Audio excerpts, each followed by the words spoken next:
Cool Figure TV. Revolutionary salute. Revolutionary salute. Like, share, subscribe. Welcome to the House of Revolution.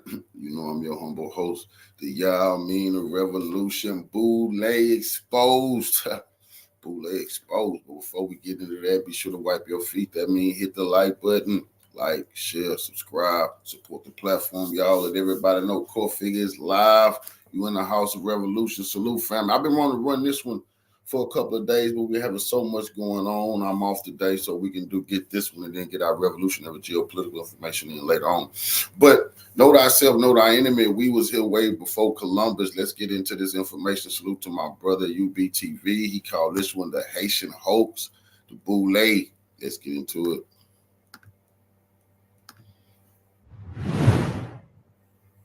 This series is dedicated to Brother Steve Coakley. You will see that before Martin goes up to give his speech, Jesse Jackson gets up and gives the I Have a Dream speech all over again, only as himself.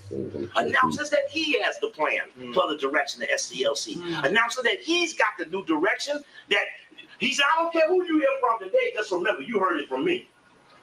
One of them real weird things.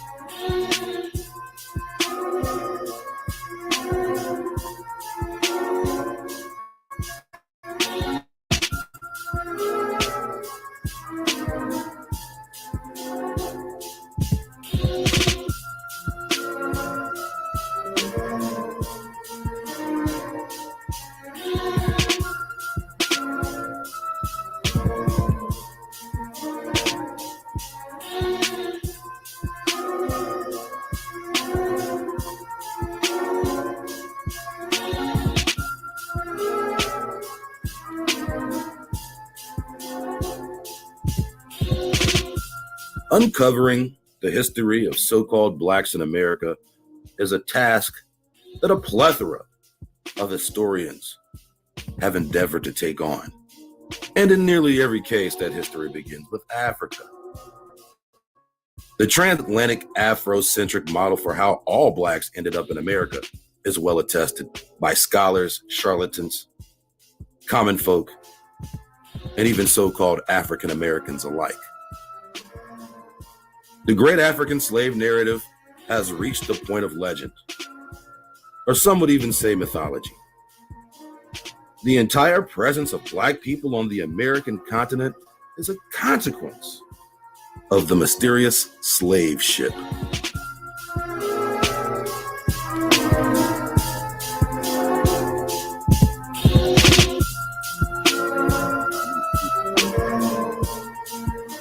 And this great African slave narrative has been whooped into the psyche of the entire world, like Kunta Kinte. They weren't whooping the African out of him. I want to hear you say your name. They were whooping the African. Your name is Toby. Into y'all goofy asses. What's your name?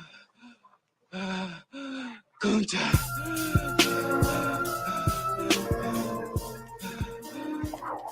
And this only partially relates to Alex Haley, who was accused of plagiarizing Roots. Also, Alex Haley just happens to be a Freemason. Take off my clothing to my underwear and lie down on the plank on my back. In prior episodes, we have mentioned several other Freemasons and special Aristocunes who were significant in propagating the African slave myth. Damn Greek freaks. Alex Haley's Roots is probably the most popular modern narrative. But the African slave story is an industry within itself. A new slave project is always right around the corner. But a question to be asked: are any of these stories based upon credible scholarship? Can these slave tales be verified using documented evidence? One may find it surprising that a century ago, very few Black people referred to themselves as African American, or even African for that matter. And even fewer whites referred to Blacks as African or African American. The popular terms were Negro or colored. Ubiquitous across the language and literature of the time. And the few Blacks that did refer to themselves as African did so after apparently learning of their history under the auspices of the standard American education curriculum. The Pan-African slave philosophy and standard education went hand in hand. And at a time when standard education wasn't readily available for all colored children, this imbalance injected a philosophical divide within the community, where the educated were gifted with the knowledge that the uneducated knew nothing about. This special education, pun intended, was the great unequalizer in the social strata of the American so-called Black. The access to education and higher education divided the community within itself. Those with education were employed for certain ranks that the uneducated would never have access to. This would soon become a generational thing.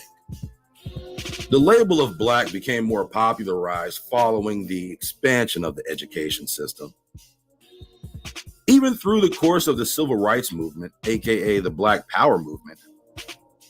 And then in the late 80s, Jesse Jackson led the movement to reclassify Blacks to African American. After 20 years of Black, Jesse Jackson and some leading scholars decided in the late 1980s that it was time for the final name change to African American. It may come as a complete shocker to you, but Jesse Jackson is a Prince Hall Freemason. Roger Wilkins, 10 years older than Jesse Jackson and the leader of the Civil Rights Movement, one of the leaders of the Civil Rights Movement, embraced the change to African American. In 1989, he told Isabel Wilkerson for a New York Times report, "Whenever I go to Africa, I feel like a person with a legitimate place to stand on this earth. This is the name for all the feelings I've had all these years." However, Roger Wilkins seems to be more of a Boule type. This just happens to be another example of Prince Hall Freemasons and the Boule Negro type being at the forefront of the Black African American identity crisis. At this point, the transatlantic slave narrative seems to be a given. All mainstream resources and scholarship are dedicated to perpetuating this narrative. So we will, with our limited scholarship and resources, challenge their narrative. In today's episode, we challenge their history regarding the peopling of the Caribbean. More specifically, the island of Hispaniola, aka modern-day Dominican Republic and Haiti, to see if there are any gaping holes in their theories.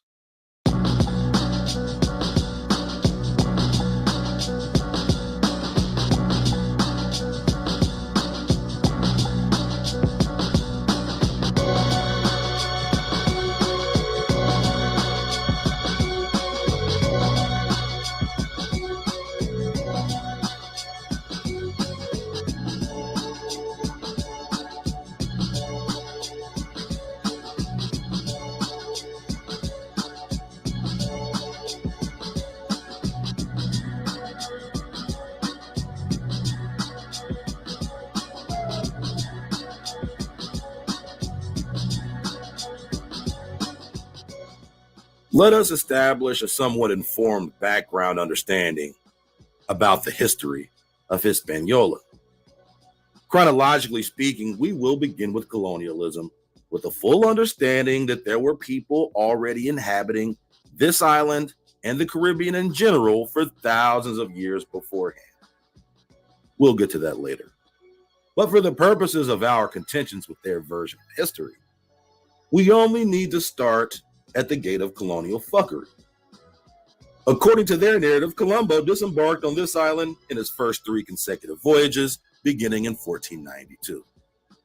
On his first voyage, he captured at least a couple dozen Indian slave souvenirs to bring back to Europe and show off to Queen Isabella, the head of House Castile, and the principal financier of the Colombian escapade. Apparently, Columbus left a skeleton crew at his first camp on the island they named La Navidad. After coming to an agreement with the local Indians to allow Revolutionary salute to my brother Vincent Brown for the donation to the war chest. Revolutionary way of life. You know, I absolutely appreciate the love, soldier. Salute to you. his men to stay on the island. He returned the following year to find La Navidad in ruins and his men mollywopped by the Indians. Their tirades went on for a short while, but eventually they caught arrows of vengeance from them Haitian boys. But on his second trip, Columbus brought back mad reinforcements, son, enlisting well over 1,000 village pillagers with a calcified lust for some of that sweet, sweet Taino taint, that Haitian hot pocket, that carabine. The Columbus sequel settlement wasn't really all that successful. Salute you, brother, for having your 5-month membership, Ardo. I really appreciate you. But let me read this message. King Y, much love and appreciation to you, family. May the Most High continue to work through you, revolutionary world life. It definitely is, brother. And I appreciate you with your membership. Appreciate all y'all with y'all memberships that help keep this thing going. Motivates me when I have time to run these lives like this. We don't have a double live today, but I appreciate you, brother. Appreciate all y'all revolutionaries, man. I would rather be nowhere else than in the House of Revolution. Successful either. La Isabella, as it was named, struggled to maintain provisions and quality of life. Many people died, and it eventually led to a mutiny. Bart Columbus, the little brother, was much better at founding settlements. According to their histories, he founded Santo Domingo, the capital city of the Dominican Republic and the oldest successful Spanish colony in the New Old World. From this era of the early 1500s is when the alleged African slave trade began.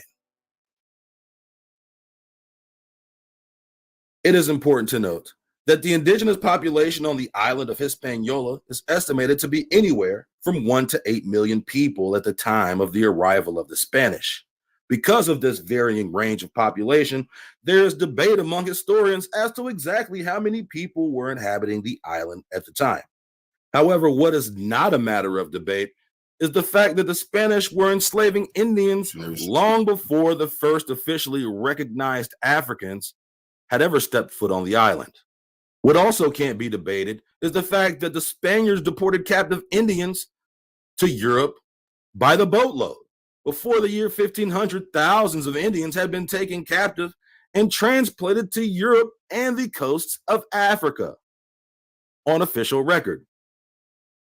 Bartolome de las Casas, who may be the most prominent historian of the early Spanish conquest, who spent a minimal portion of his time on the island of Hispaniola, documented shipments of over 3,000 American Indian slaves from the island in his Historia of the Indies, Volume 1. These first American slave missions brought tens of thousands of undocumented American Indians to Spain and crown-controlled territories on the Atlantic coast of Africa. As remarked by Las Casas, Columbus was determined to consume the entire population of Haiti by filling every ship with Indian slaves to be sold in the Canary, Azores, and Cape Verde Islands, and planned that these slaves would finance the conquest. It was indeed part of their military strategy to remove the Americans to the Portuguese-controlled lands off the northwest coast of Africa. The Portuguese and Spanish come from the same bloodlines. For all intents and purposes, they were a colonial tag team. The Portuguese, as its name suggests, had more of a presence in navigation, trade, shipping, and ports, while the Spanish primarily focused on reconnaissance and inland engagement. But a little-known fact was that the Portuguese had already controlled islands and ports off the coast of Africa long before 1492. On record, before 1510, less than 1,000 slaves had been brought from Africa. But even a significant portion of those so-called Africans had been born in Spain. So up until this year, the so-called Africans were essentially Spanish vassals. According to a royal decree of King Fernando, the first few Africans in America were Spanish-born captives taken as spoils from the Moorish Empire, who had converted to Christianity. A statute of King Fernando, who eventually vacated the Spanish-born requirement after 1520. Over the next century, the Spanish controlled a few successful colonies on the island, deporting droves of Indians to Spanish and Portuguese-controlled territories. Even with the introduction of African-born slaves to the island, enslaved Indians outnumbered Africans more than 1,000 to 1. At the same time, more Indians were being sent to Africa than Africans being sent to the Indies. Quote from Jack Forbes: the clarification of the meanings of color and racial terms. The greater part of this study has been taken up with the extremely crucial task of showing that the modern European and North American tendency to be obsessed with black and white relations to the near exclusion of multi-ethnic and in-time depth comparative perspectives has led to significant distortions in the use of color and racial terms such as colored, black, Negro, mulatto, musty, pardo, loro, and several others. I have been able to clarify the evolution of many of these terms insofar as they bear upon American-African relations. In general, I am able to show that all of these terms have been historically applicable to persons of American ancestry, and that one cannot read back into previous centuries the current dictionary definitions of such words without serious error. And remember the 1828 definition of an American. Continuing. Of considerable significance has been the documentation that Americans were often called Negroes, blacks, Negroes, and Morin. Of considerable significance, there has been documentation that Americans were often called Negroes, blacks, Negroes, and Morin in various languages, along with other non-white peoples, and that it is very dangerous to assume each person referred to as Negro or black was African. It is especially pertinent to the analysis relating to the character of slaves being shipped from or within the Americas. Slaves being shipped from or within the Americas. Also of great significance has been our showing that mulatto in several languages included persons half or part American ancestry, and that in the Spanish colonies in the Americas, most mulattoes in the 16th and 17th centuries were of American African background, not European African background. Generally speaking, it would seem that mulatto referred to a person who was part African and part non-African. But in French and North American colonial English, mulatter and mulatto would refer to a European American mixed blood. This is also true of mulat in Dutch. The evidence also shows that Native Americans were commonly referred to as people of color, or its equivalent in various languages. So Native Americans used to be called people of color or colored, black, and Negroes. Continuing, The evidence shows that Native Americans were commonly referred to as people of color or its equivalent in various languages. This is of great significance for the social history of the United States, Brazil, Argentina, and the Americas in general, since it has been often assumed that people of color in the United States or Pardos in Brazil should be regarded as Negroes or people of Black identity. It has been shown that it is historically unsound to ignore the possible American ancestry of people referred to in sources as colored, Pardos, and so on. This is also true of people called mulattoes, as discussed above. The collective significance of these findings consists principally in their creating an absolute obligation for the radical revision of our views relative to the nature of the modern post-1500 repeopling of the Americas. In addition, however, these findings require that a new critical look be taken at some of the most common notions current regarding the history of race relations, slavery, the evolution of plantation societies, and the development of free colored populations in the Americas. End quote. Jack Forbes. But in the West Indies, particularly, we see an example after example in Spanish royal decrees and the definitions that are given by Spanish officials as well as by Native American writers. The term mulatto means primarily Black and Native American, not black and white, but Black and Native American. Turning to the French colonies, we also find that the term mulat or its equivalent in French was used for people of American, Native American, and French ancestry, even without any African ancestry, in the Louisiana area, for instance. And the same thing is true in the British colonies along the Atlantic seaboard. In Virginia in 1705, for instance, the government decrees that the child of an Indian will be known as a mulatto. That is, a person who's half white and Indian, half African and Indian will be a mulatto. Okay, let me cut you off here because we don't want to keep you here all day. The significance of this being what? What is the lesson? What is this telling us? Well, there are several things that are significant about it. Of course, one of them is the way that colonialism tries to develop all kinds of elaborate classification terms for different kinds of people. But that's another subject. The most significant thing here is to reveal the much greater amounts of Native American ancestry that are present within the African American population than most people realize, because they might have been misled by the use of terms like mulatto and also people of color.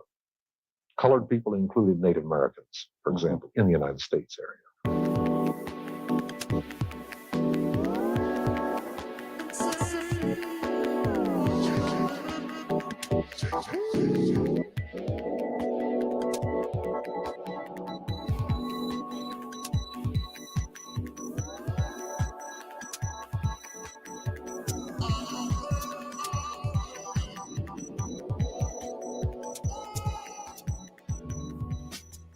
The French presence on the island didn't show face until the late 1600s. After making several attempts along with the English, they won the Pirates of the Caribbean first act by taking advantage of Spain's overseas vulnerability due to their ongoing conflicts with the Dutch. The French slid in there, commandeering the fertile western third of the island. By 1700, the French were gradually building an empire, and the Spanish were going broke.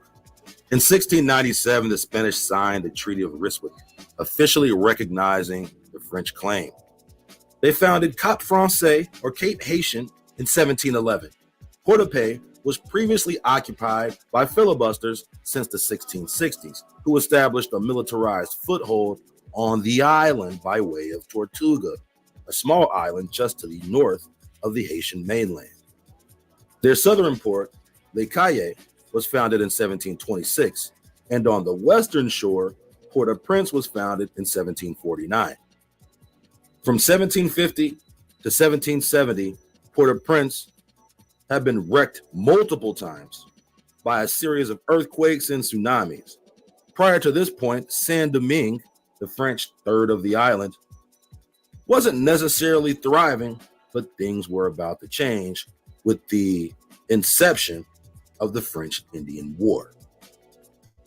The French had not held many slaves on the island. as their numbers were small. Some estimates say as many as 15,000. But even that figure is most likely a stretch, considering the extremely small numbers of French on the island at the time. Port-au-Prince, being their largest city, didn't reach over 10,000 people until after the year 1750.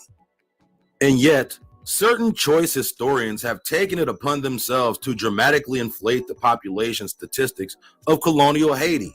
Case in point, Michel Laguerre, or however you say this nigga's name, who said that there were over 250,000 slaves in Haiti by 1755, even though that number would be more than the entire population of Haiti is said to have prior to the 1780s by official record. Additionally, this number cannot be substantiated anywhere on the official colonial slave record. And with all due disrespect to this Aristocoon, there are plenty of other people who have embellished this number even more. I've seen numbers saying that by 1750, there were already 500,000 enslaved Africans on the island. That's right. Africans. Where are the Indians, you ask? They killed them all, apparently. Every last one of them. And not a single native left. And if there had been any native left, he definitely wasn't enslaved. Why in the hell would they import Africans all the way from Africa when they're colonizing Louisiana territory? Wouldn't it be easier to just deport the captives from the wars in Louisiana? Why would they do that? Why would they go all the way to Africa? Because, nigga. That's why. Because. But let's put a cork in these conspiratorial thoughts for a second. We'll get back to it. But for now, let's take a trip to the motherland to see where in Africa all these Haitian niggas came from.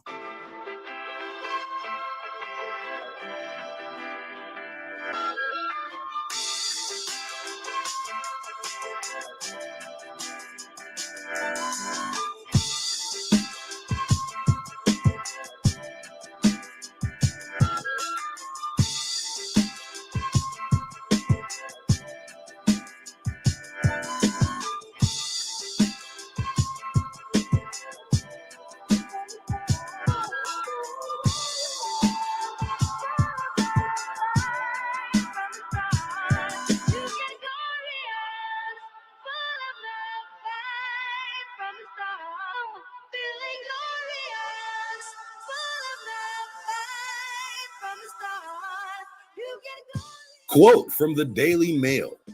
Historians claim Obama's door of no return, which he visited to highlight the evils of slavery, is a scam and was actually used as a garbage dump. Oh, this is interesting. President Obama and his family visited Goree Island outside of Dakar. Historians doubt the role of the island in the slave trade. University of Chicago professor said, there are literally no historians who believe the slave house is what they're claiming it to be. Nelson Mandela, Pope John Paul II, and former U.S. Presidents Bill Clinton and George W. Bush have also visited the island. When President Barack Obama visited the door of no return on a Senegalese island on Thursday, he believed he was looking at where Africans were shipped across the Atlantic into slavery. But not all may be as it first seemed. Historians claim that the entrance of Slave House on Goree Island, where Obama posed for a photo opportunity, was most likely only used for disposing of garbage. As reported by the Telegraph, Professor Ralph Austin of the University of Chicago said, there are literally no historians who believe the slave house is what they're claiming it to be, or believe that Goree was statistically significant in terms of the slave trade. Oh. Here goes Barry and Mike at the doorway. I mean, They, you know, that's a dramatic scene right there. They got it set up like an amusement park almost. Many think that other locations in West Africa, like Ghana, have stronger claims to being huge staging posts for the slave trade. Now, we've talked about Ghana. We know it was a huge staging post for something. In the 1990s, Philip Curtin, an emeritus professor of history at Johns Hopkins University and the author of 24 books on the Atlantic slave trade, became one of the first scholars to question the authenticity of the slave house. And here you can see it's a picture of Barry and Mike and Maul and Malik. Whose kids are those? My bad, I got a little sidetracked. Continuing. In a discussion on an online forum for historians, he said he believed the hoax was perpetrated by the charismatic Joseph Njai. Njai was the museum's first curator, and he ushered generations of visitors through the house, recounting the alleged horrors perpetuated there with theatrical pomp. Okay, he was a showman. I mean, he had to sell tickets, right? Had to turn it into an attraction. I took this from a little known garbage dump to the slave trade headquarters, House of Slaves. Njai initially claimed that 20 million had passed through the house, upping it to 40 million by the time Curtin visited in 1992, 4 times the total figure of slaves exported from Africa overall. I remember these inflated numbers even since college, where it's like this badge of oppression Black people have with the slave trade, where it's like, hey, yeah, actually, there was 100 million Blacks and 50 million of them died in the Middle Passage.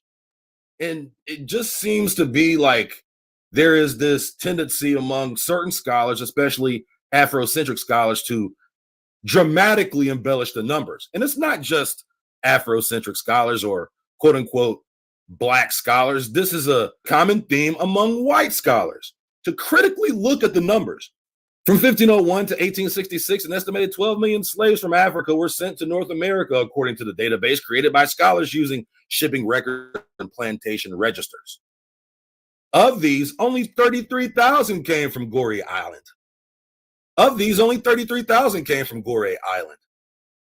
An insignificant portion of the overall total, the database shows.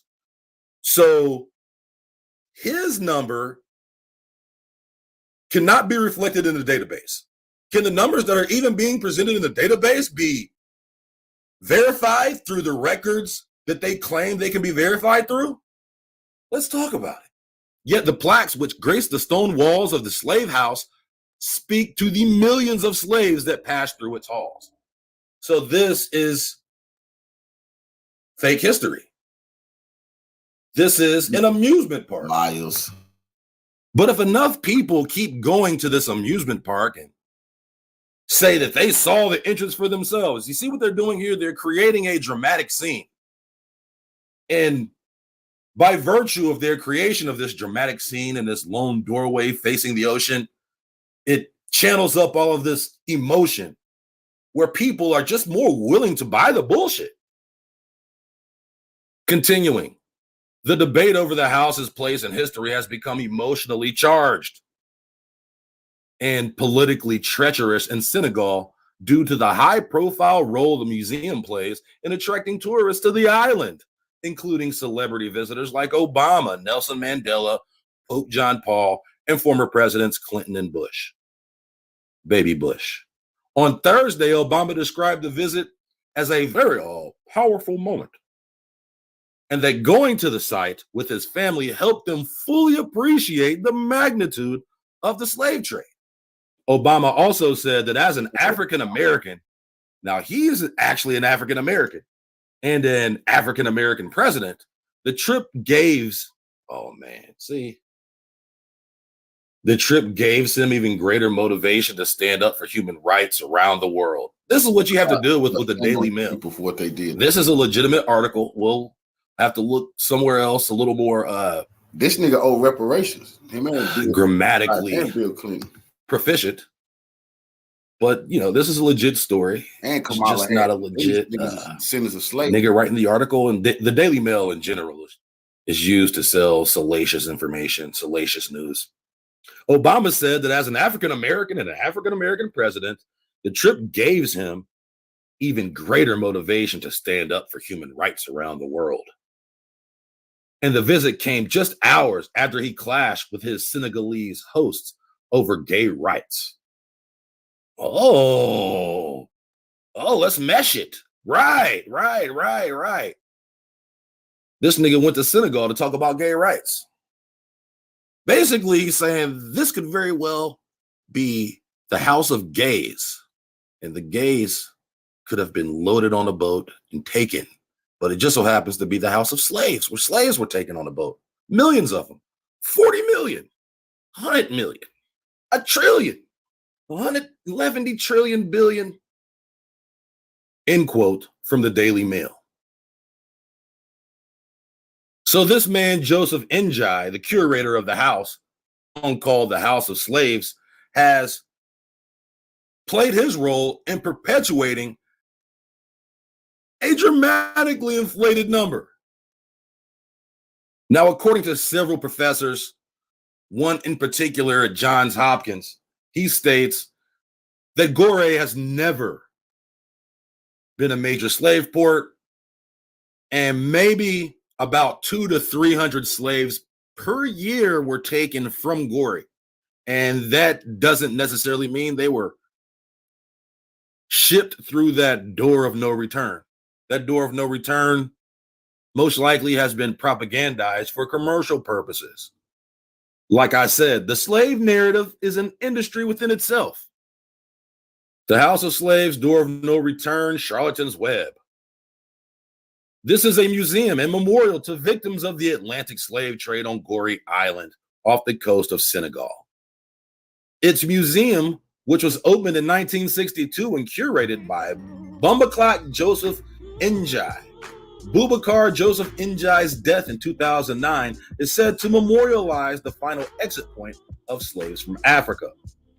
While historians differ on how many African slaves were actually held in this building, as well as the relative importance of Goree Island as a point on the Atlantic slave trade, visitors from Africa, Europe, and the Americas continue to make it an important place to remember the human toll of African slavery.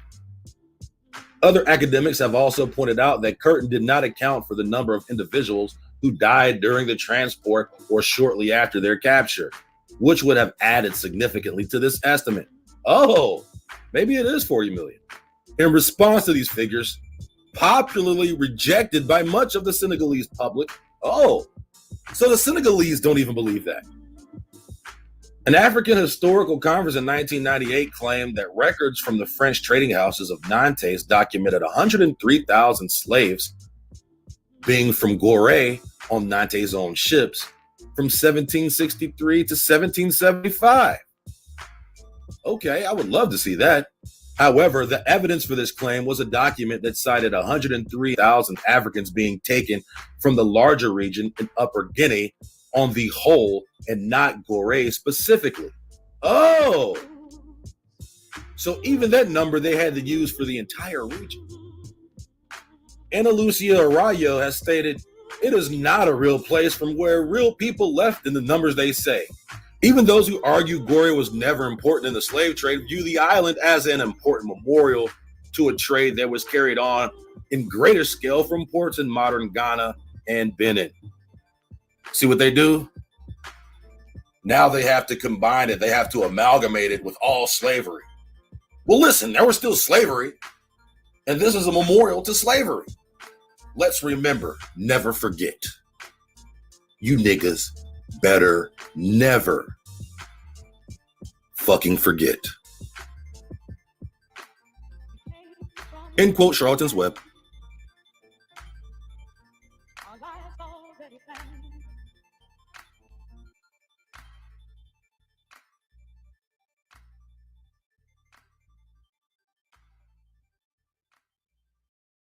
Now, the reason why this so-called House of Slaves or Goree or Senegal in general are significant to this argument is the fact that St. Louis was the only French possession on the west coast of Africa during the colonial period. Now, I know when most people think about the French colonization of Africa, they think about the wide expanses of land that were later colonized in the 18 and 1900s. But if we're talking about the history of Haiti, the people of Haiti, who supposedly came from this port in Senegal, when we're discussing the origins of the Haitian, we have to look at this information critically. And St. Louis was the only French possession on the west coast of Africa. And don't you find it interesting that even the people in Senegal don't believe Joseph Njai's bullshit? They don't even believe it. And they live there. If you were to go talk to a regular person from Senegal, they'd be like, that's some bullshit. It's just an amusement park. That's not real history. You can't say that now. All the presidents showed up. It's history now. It wasn't history before. Now they can attach presidential names to it. They can attach the presidential badge of verification. And we can see that these people continuously play mathematic gymnastics. They be flipping shit like Dominique Dawes working the grill at IHOP. Oh, it was 10 million from this one port. Oh, it was 20 million from this one port. No, it was 40 million from this one port. Flapjack, my nigga. The real number is less than 40,000. So Philip D. Curtin, possibly the first guy to start questioning these numbers back in the late 60s, he wasn't very popular among the Negroes. In his book, where he breaks down some of these statistics, that book will be available in the packet. In the book where he's analyzing and researching the population statistics, one can't help but to notice that many of these statistics were estimates that were parroted by other people. So when W.E.B. Du Bois says 15 million Africans were enslaved and taken to America, well, W.E.B. Du Bois is an official source. Someone could just ride W.E.B. Du Bois. Similar to how I use W.E.B. Du Bois quotes to explain the conditions of the South. We looked at the souls of Black folk, and we quoted W.E.B. Du Bois explaining the position of Negroes in the South, much like other historians quote W.E.B. Du Bois, who got his information from God knows who. Obviously, someone who inflated the statistics. So Philip D. Curtin, back in the late 60s, early 70s, estimated that it was around 9.5 million Africans who were transported. But as a true scholar, he also hits you with the caveat, well, I could be off by as much as 20% either way. That since these numbers have been perpetuated, because W.E.B. Du Bois said 15, but hell, by the time I was in college, it was 100 mil, my nigga. We can see that Joseph Njai was probably part of the whole hustle. Maybe the reason why I heard 100 million in college is because Njai put 40 on Senegambia. And if the numbers were already inflated, a nigga can just put another flapjack on the griddle. So, of course, Curtin was not popular, but those estimates used to be a lot higher. And then we get to this slave trade database that was recently created, which is supposed to be the most comprehensive analysis of all the slave trade vital statistics.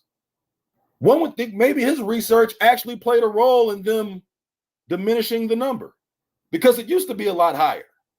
And he still says 9.5, and right now they're around 10.3. 12.5 taken, 10.3 arrived. That's a lot closer to 9.5 than 15 million. Of course, the majority of those slaves taken from Africa were taken to Brazil. So that's why it's important to analyze these numbers when we look at Senegal being the only French possession on the west coast of Africa during the colonial period. There obviously would have been some trade between colonies. So when I go to the slave trade database, which I did, I have scoured this thing endlessly I have read it like a book. So I understand how the database works. I understand how these numbers are derived. When I looked at certain vessels that departed from St. Louis or Goree, I checked the number of slaves who were on the vessel, how many slaves arrived when they disembarked, and this is where the numbers are still being embellished. Because when you scour the database, you'll notice that there'll be shipments of slaves that number above 800 and 750 in the 1700s, in the early 1700s, mind you. Now, some of these vessels with over 700 slaves, some of these vessels with over 500 slaves, they actually disembark 1 month after hitting the sea. So how did this vessel hit the sea in May and arrive across the world in June with a boatload of slaves, mind you? And this gets down to the other point. I am tired of the slave ship bullshit. The slave ship is bullshit. Once you understand the capability of vessels during certain times, not only could a vessel not make it from Europe to New Orleans or from Europe to Hispanola in a month, they weren't large enough to house this many slaves.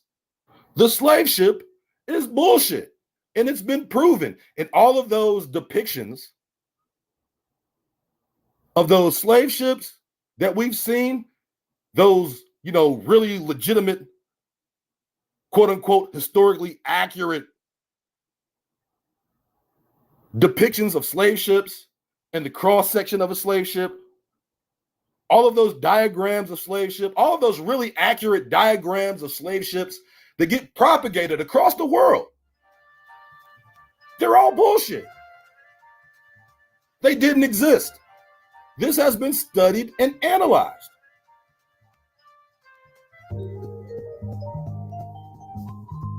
They're showing you a fake ship.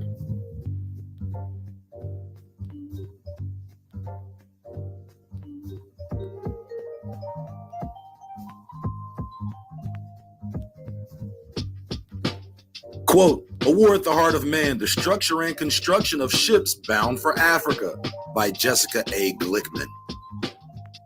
Quote, The London Committee is a group of middle-class men that took it upon themselves to pressure the political powers of 18th century England to abolish the slave trade, also known as the Abolition Committee.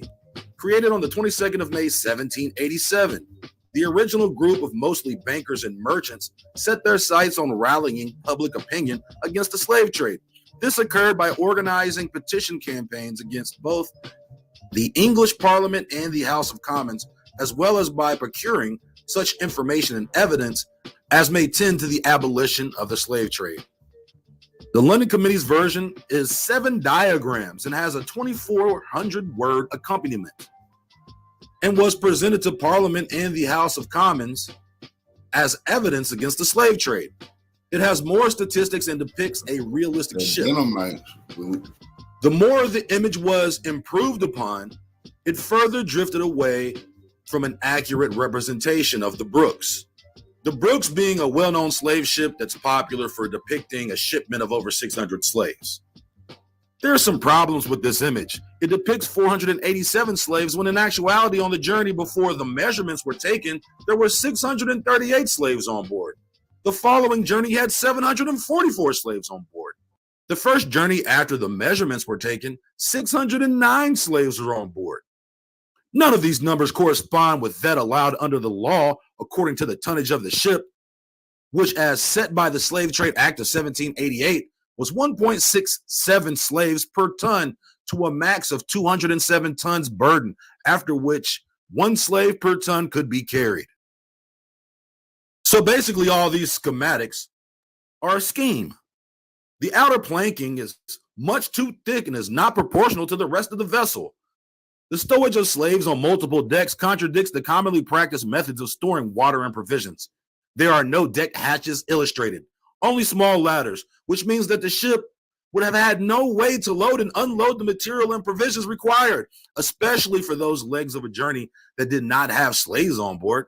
Finally, the cross sections at the center of the vessel and at the poop deck accurately show that slaves are stored in these locations, but no racks would have been in place on the poop deck. Instead, sailors would sleep in this place in hammocks, and children would be on the floor below them.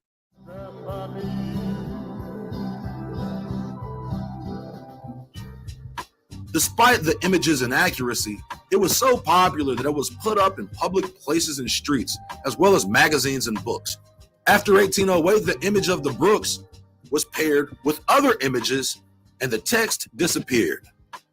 This inspired all future publications of ships to have a planned view and cutaway. In 1830, the individual faces began to appear in the lithography, amplifying the message through the new medium.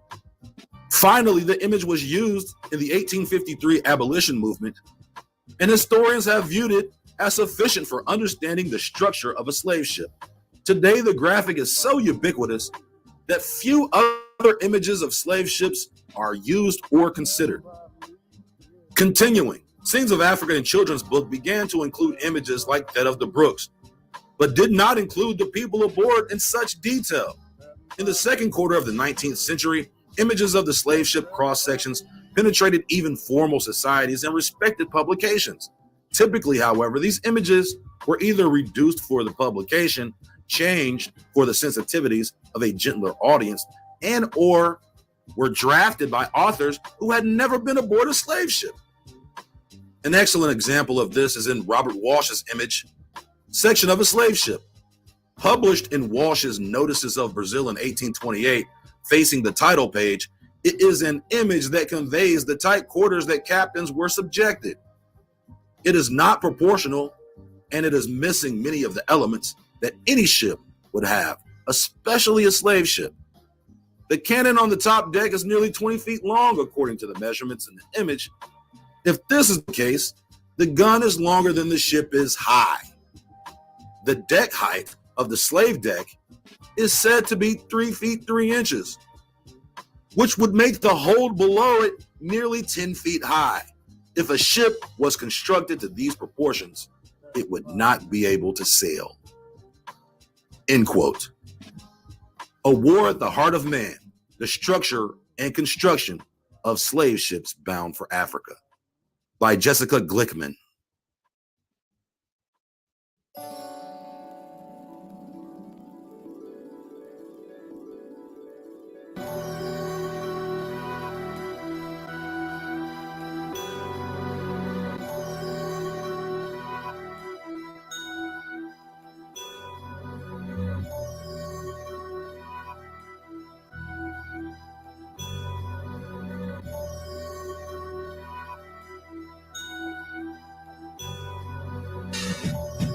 These images were created by artists, mostly abolitionist artists, to sell the idea of the barbarity of the transatlantic slave trade. These pictures are nothing more than propaganda. Now, you research for as long as you want to. You can ask, what was the capacity of the largest ships during colonial times? And they'll give you tonnage. And you could also ask which slave ship had the most passengers. Now, in order to do that, I actually went on the database where I saw that one slave ship had 1,350 passengers. And then I saw the resource. So I researched it and I saw the resource and I actually looked up the resource and it was substantiated. Well, somewhat substantiated. Some guy in a book during the time said a shipment from Angola to Brazil of 1,300 slaves. He said it. And I also submit to you that many of these so-called slaves coming from Africa, many of these shipments that you see on this transatlantic slave trade database were actually soldiers from Africa hired by the French as security for their colony. Whoa, that's a wild idea. That's such a wild idea. That they would hire Africans to come to America to protect them from Indians. Because we know that they hired Indians to go to Africa to protect them from Africans. But I'm sure that didn't happen the other way around. Of course not. There is even plenty of evidence that suggests that the French and the Senegalese got along pretty well. Charlatan's Web, quote, Signares were black and mulatto Senegalese women who had an influence via their marriage with European men and their patrimony. These women of color managed to gain some individual assets, status, and power in the hierarchies of the Atlantic slave trade. Yes, there were black and mulatto Senegalese women who were slave traders. There was a Portuguese equivalent referred to as Nahara, a name for Luso-African businesswomen who played an important part as business agents through their connections with both Portuguese and African populations. There was also an English language equivalent of women of mixed African and British American descent with the same position, such as Betsy Heard, Mary Faber, and Elizabeth Franker Skelton. So there were several titles or names that these women were called. Signare or Nahara was used in Senegal. And these were the titles for black and mulatto women, not just mulatto women, but also black women who participated in the slave trade. Most likely they had some sort of relationship with a prominent Frenchman. The Frenchmen, when stationed in Africa, would abandon their own women. These women, who were the mistress of the Frenchmen, were so adored by the Frenchmen, they actually took provisions from the soldiers to the point where the soldiers were like, hey, man, you got to stop giving all our food to your bitches. These women also had domestic slaves numbering in the dozens, domestic slaves to work the house, the land, and to simply be their assistant. But these women had become accustomed to the life of luxury. Stop giving all our food to y'all's bitches. So even some of the first slave owners on the island of Haiti were Africans. And as we'll discuss, the class system wasn't completely black and white on the island of Haiti. They actually had different classes of freeborn Creoles, freeborn blacks, and free people of color.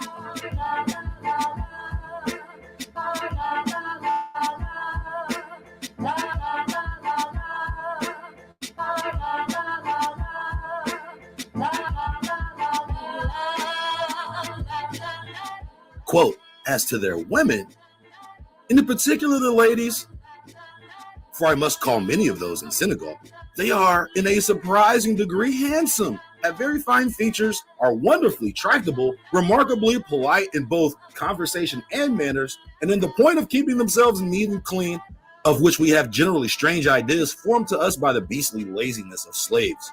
The slaves are lazy because they can't bathe. They by far surpass Europeans in every respect. They bathe twice a day. Whoa, twice a day? That is unheard of by Europeans who might bathe twice a year. And in this in particular, have a hearty contempt for all white people who they imagine must be disagreeable. Our women especially. They have a hearty contempt for their uncleanliness, especially the women. The women in Africa are like, white bitches is dirty. Nor can even their men from this very notion be brought to look upon the prettiest of our women, but with the coldest indifference.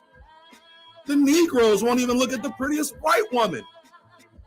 Some of whom there are here officers' ladies who dress very showy, and who even in England will be thought handsome. But the niggas don't want them. Niggas just like, I'm good. What do they offer? She walking around here. She's showing her ass and everything. Them niggas is like, ugh. Ugh, you know that bitch got that French stench. That Franco-Roma. That Parisian poisson. You may perhaps smile at this, but I assure you 'tis a truth. Negroes are no novelty, but the accounts I receive of them and in particular the appearance of females on this occasion, were to me a novelty most pleasing. Okay. This is Reverend John Lindsay in 1758, a Britishman who was captured in Goree Island, captured in the house of slaves. He ain't really looking at many slaves. He looking at these, hey, that boy want that Fulani Yani. The women were pleasing. They were not only pretty, but in the dress in which they appeared were even desirable. This is Reverend John Lindsay calling the Senegalese women in Goree Island desirable. This nigga was about to renounce the cloth for some of that Fulani Yani, some of that midday muffin. He was ready to risk it all. Fuck it. I don't even want to preach no more. They were not only pretty, but in the dress they appeared were even desirable. Nor can I give you any drapery more nearly resembling theirs than loose, light, easy robe and sandal, in which we see the female Grecian statues attired, most of which were of exceeding white cotton, spun, wove into narrow slips of 6 or 7 inches and sewn together by themselves. Their hair, for it differs a little from wool. Their hair is not quite woolly, very neat, curiously plaited, and their persons other ways adorned by earrings, necklaces, and bracelets of the purest gold. And indeed, I cannot help thinking that it was to the benefit of the African company in general and the happiness of those sent abroad in particular that with such promising inhabitants, the French suffered no white women to be sent thither. You heard that? You know what? Don't even send the white girls. We good. Hey, this Fulani Yani doing me. Hey, that midday muffin, that Berber carpet. Don't get me started. That Wolof cocktail, them Gambian guts, that Igbo jangle.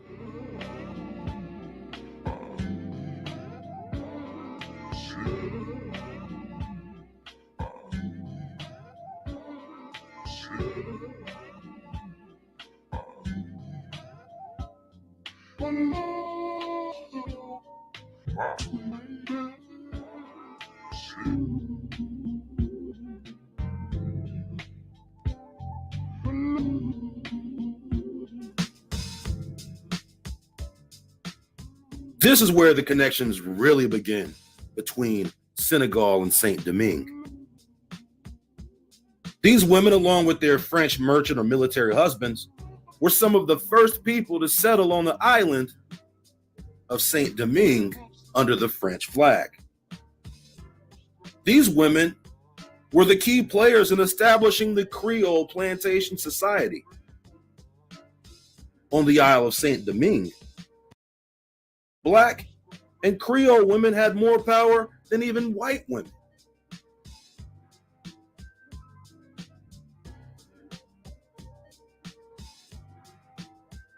And some even believed they held a certain power over white men.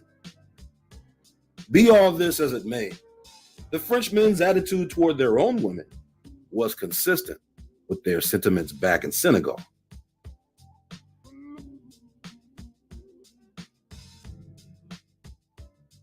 Quote, plantation machine.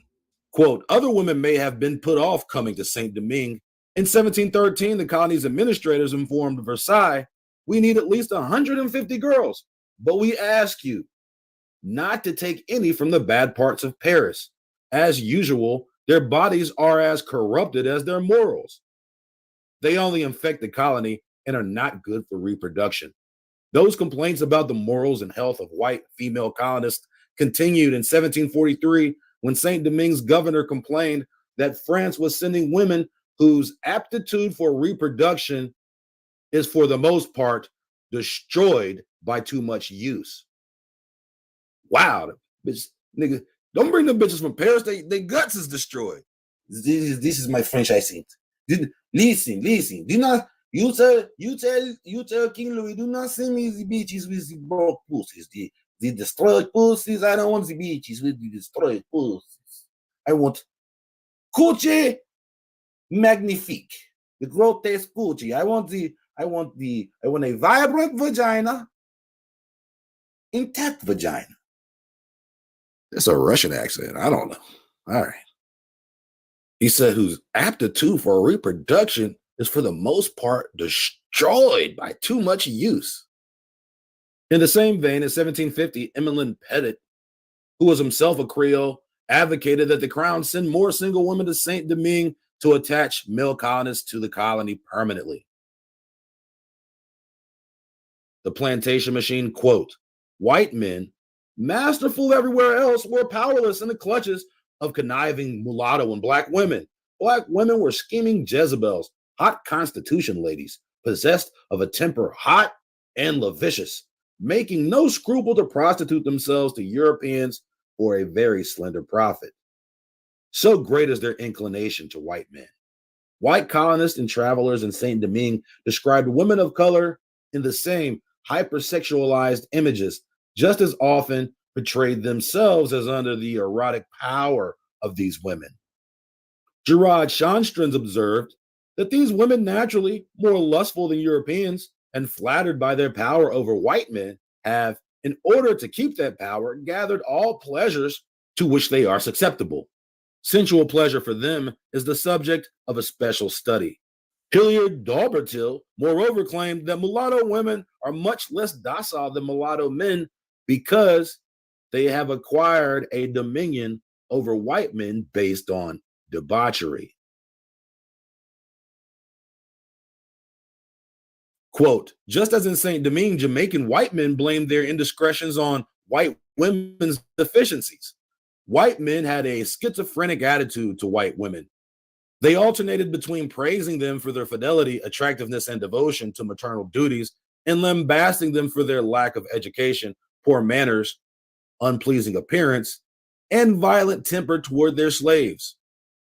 John Taylor in 1688 denigrated white women as vile strumpets and common prostitutes who so infect Port Royal that it is almost impossible to civilize it, and who tramp us about in the streets in this their warlike posture, thus arrayed, and they will sip a cup of punch rum with anyone.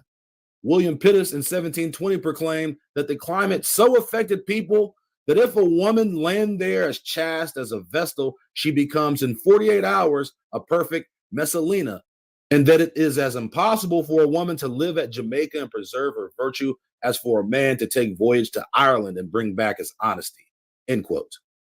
So the white women had poor manners.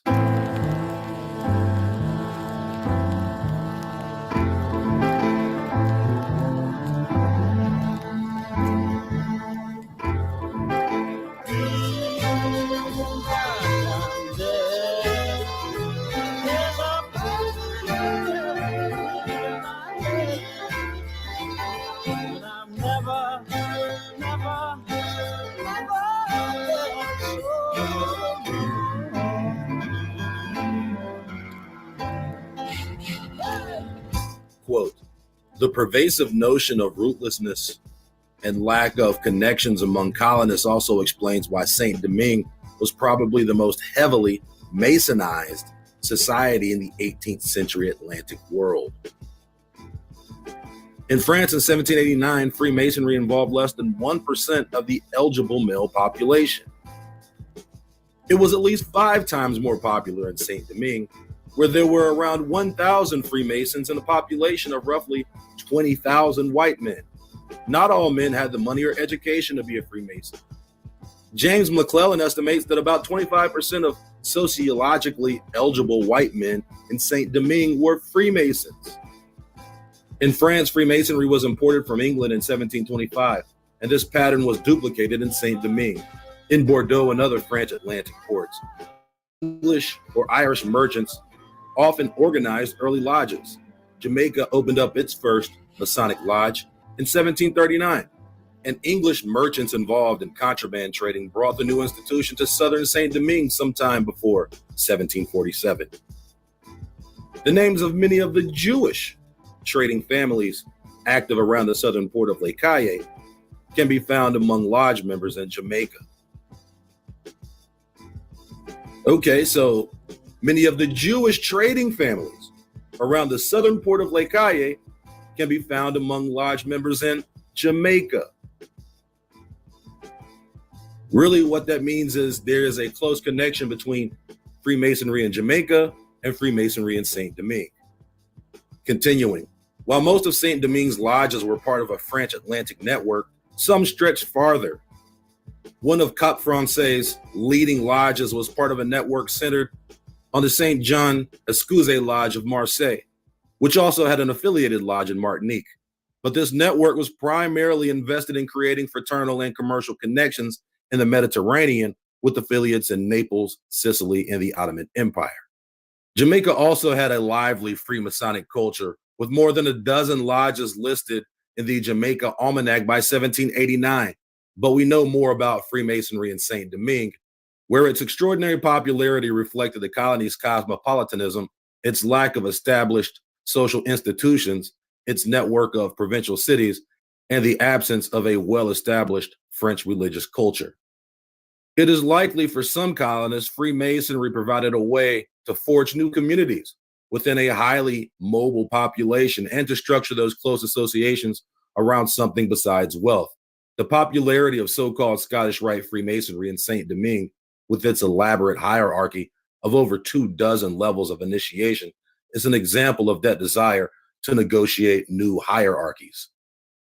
Established in Bordeaux in 1743, the Scottish Rite by 1762 had 25 degrees and was very complex in ways that seem to have appealed to colonists wanting new forms of distinction. The Scottish Rite came to Saint Domingue with the wine merchant Etienne Morin, who had been one of its founding members in Bordeaux, a traveling salesman who also sold religious books and Severus porcelain. Morin is said by some historians to have been in Saint Domingue in the 1740s, perhaps making multiple trips establishing lodges. So maybe Freemasonry in Saint Domingue is as old as 1740.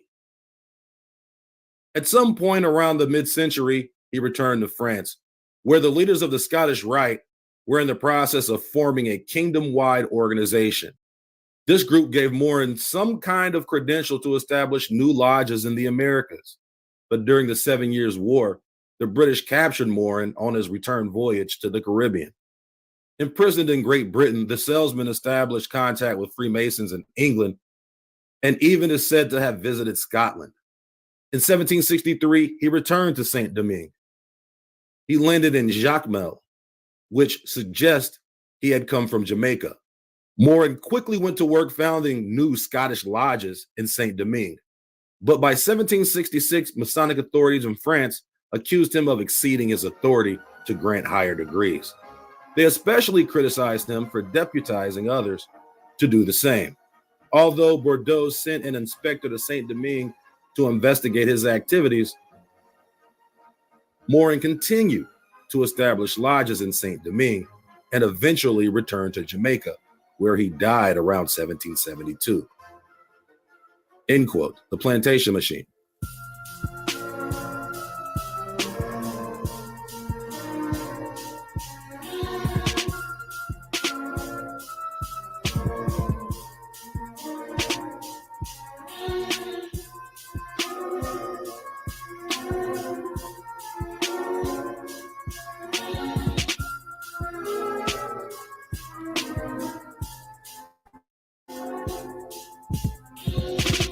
Quote, despite historians' suggestions that Toussaint Louverture was a Freemason in Saint Domingue, there is very little evidence that he or any other free man of color was permitted to become a Masonic brother.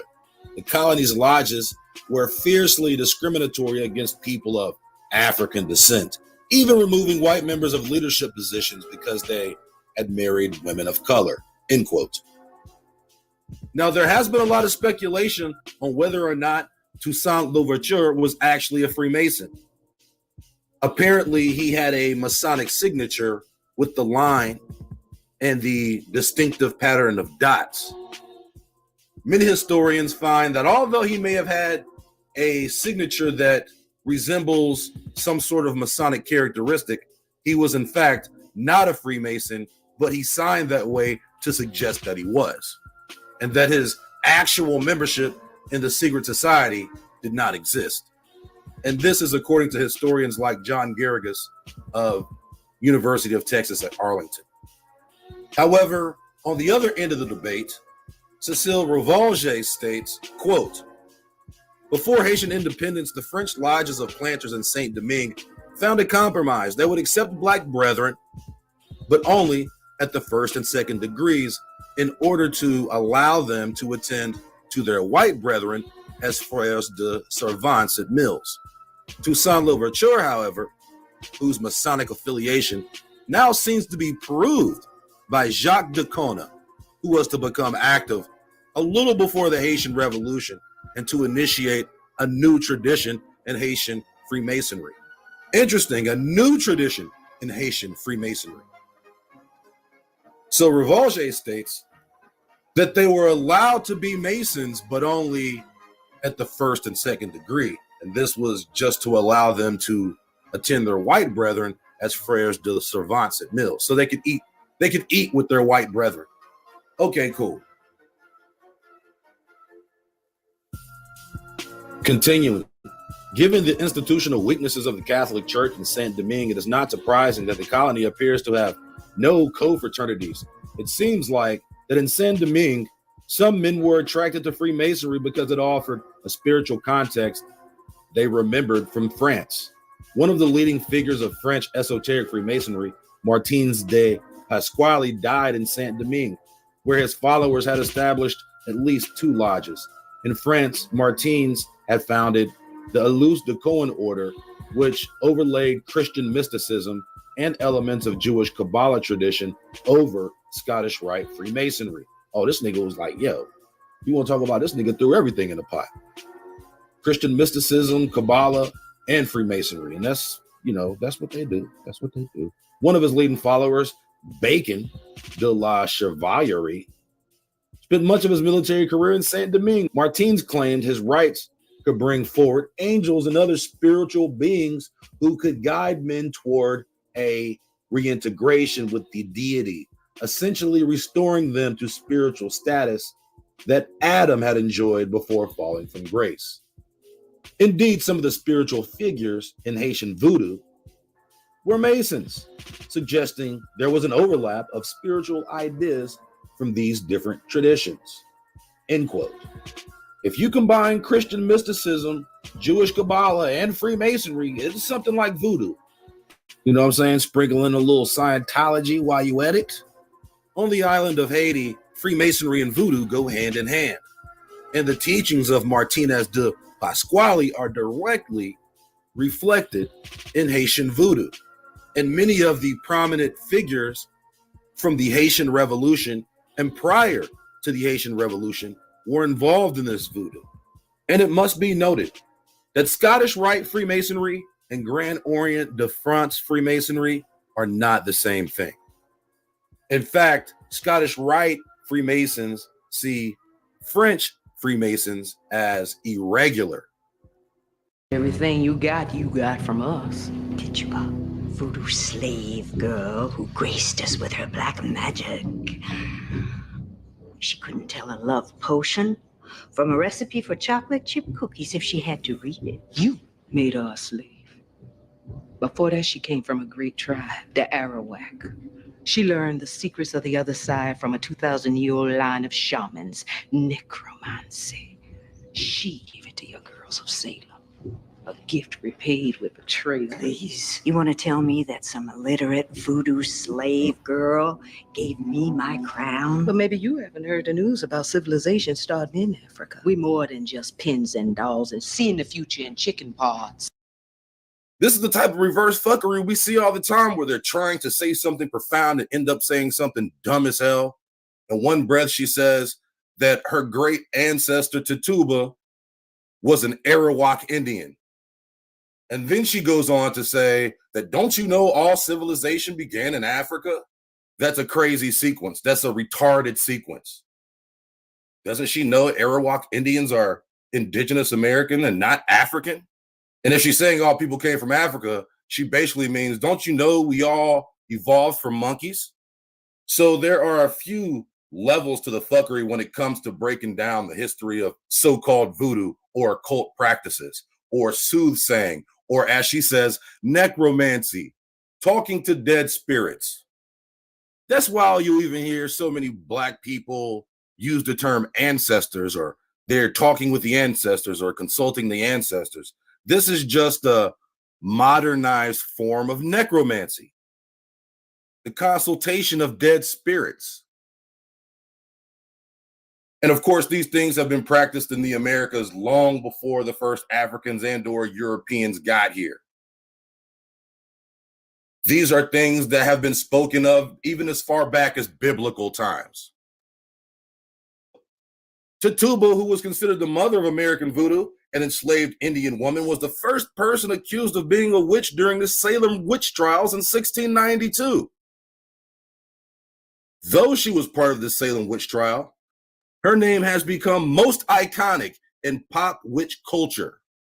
So most of the witches and voodoo priestesses in America call her name. She was part of the Salem witch trial. Historians now believe she was born in the Caribbean and was a descendant of Arawak Indians. Tituba lived long before Saint Domingue or Haiti was even founded. Wherever or whatever the case, voodoo has been in America longer than the first Africans.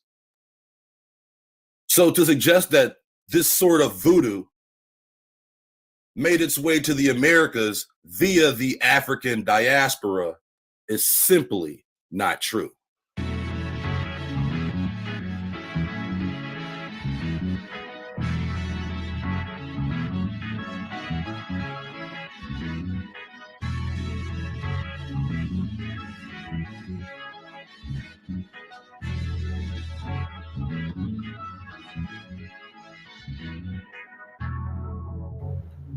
Family.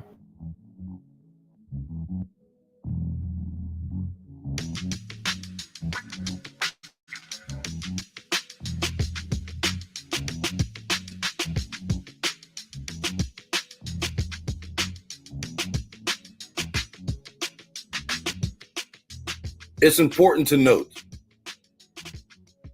that the majority of all enslaved people on the island of Haiti had been there for less than 2 generations. The slave trade from Haiti lasted roughly from the early 1700s to the early 1790s, with the majority of slaves being taken between 1750 and 1790. This means that the majority of the so-called enslaved people on the island of Haiti had only been there for 1 or 2 generations max. So by the time of the Haitian Revolution, a significant portion of the people had just arrived on the island. From the period following the 1750s, Haiti's economy grew to the largest in the West Indies. French planters were getting rich, and new slaves were entering the island on a daily basis. Haiti was a powder keg, ready to explode. With the growing slave population, enslaved blacks or dark-skinned slaves became more and more resentful of the elite mulatto class of the island. The social strata in Haiti, based off racial classification, started to become more rigid. On the island, enslaved blacks outnumbered free people of color and whites 10 to 1. This was a recipe for their demise. Here's a description of the racial climate at the time. Quote from the French historian Paul Fregosi. Whites, mulattoes, and blacks loathed each other. Poor whites couldn't stand rich whites. The rich whites despised the poor whites. The middle-class whites were jealous of the aristocratic whites. The whites born in France looked down upon the locally born whites. Mulattoes envied the whites, despised the blacks, and they were despised by the whites. Free Negroes brutalized those who were still slaves. Haitian-born blacks regarded those from Africa as savages. Everyone, quite rightly, lived in terror of everyone else. Haiti was hell, but Haiti was rich. End quote. Quote, the revolt began on August 22nd, 1791 and ended in 1804 with the former colony's independence. It involved Black, biracial, French, Spanish, British, and Polish participants, with the ex-slave Toussaint Louverture emerging as Haiti's most prominent general. The revolution was the only known slave uprising in human history that led to the founding of a state which was both free from slavery and ruled by non-whites and former captives. The successful revolution was a defining moment in the history of the Atlantic world, and the revolution's effects on the institution of slavery were felt throughout the Americas. This is true. Echoes of the Haitian massacre made their way to mainland America, where whites were in constant fear of slave rebellion. The end of French rule and the abolition of slavery in the former colony was followed by a successful defense of the freedoms the former slaves had won, and with the collaboration of already free people of color of their independence from white Europeans, end quote. So yes, the Haitian Revolution is described as the first successful slave uprising. However, this made an enemy out of France and other colonial powers. The problem was that after the revolution, they had to sustain themselves with the plantation economy. So although they had essentially gained their freedom, they were still back on the plantation because they had to maintain the economy. So the conditions of the people didn't change much from before the revolution. The only difference was it was the black man who was holding you at gunpoint while you were forced to work on the plantation to feed an economy that was essentially dying because it made enemies out of all of these colonial powers. From the outside, Haiti was being stonewalled from trade and provisions. This put the stress on the Haitians to be self-sufficient without the aid of outside provisions or trade. Essentially, this would be their downfall. In 1802, Toussaint was captured by the French.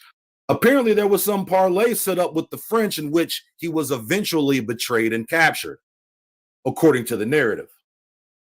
His successor, Jean-Jacques Dessalines, who some people say was a Freemason or possibly playing Freemason, assumed the leadership role, but he also had to deal with the French.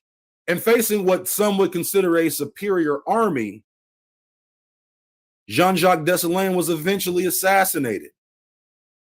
So although many historians say they won the revolution, the conditions in Haiti didn't change much, and they were never able to establish themselves as a world power. So getting a grasp of this history and this short history of the people on the island of Haiti will give us more insight into where these people actually come from. And we know that all the historians and the charlatans say that all these Haitians came from Africa. They didn't come from anywhere else. No one from anywhere else ended up captive on the island of Haiti. It was only Africans. So let's dig a little bit deeper into their sources and their information to see what shows itself. In the first place, of course, we're going to look is the Transatlantic Slave Trade Database.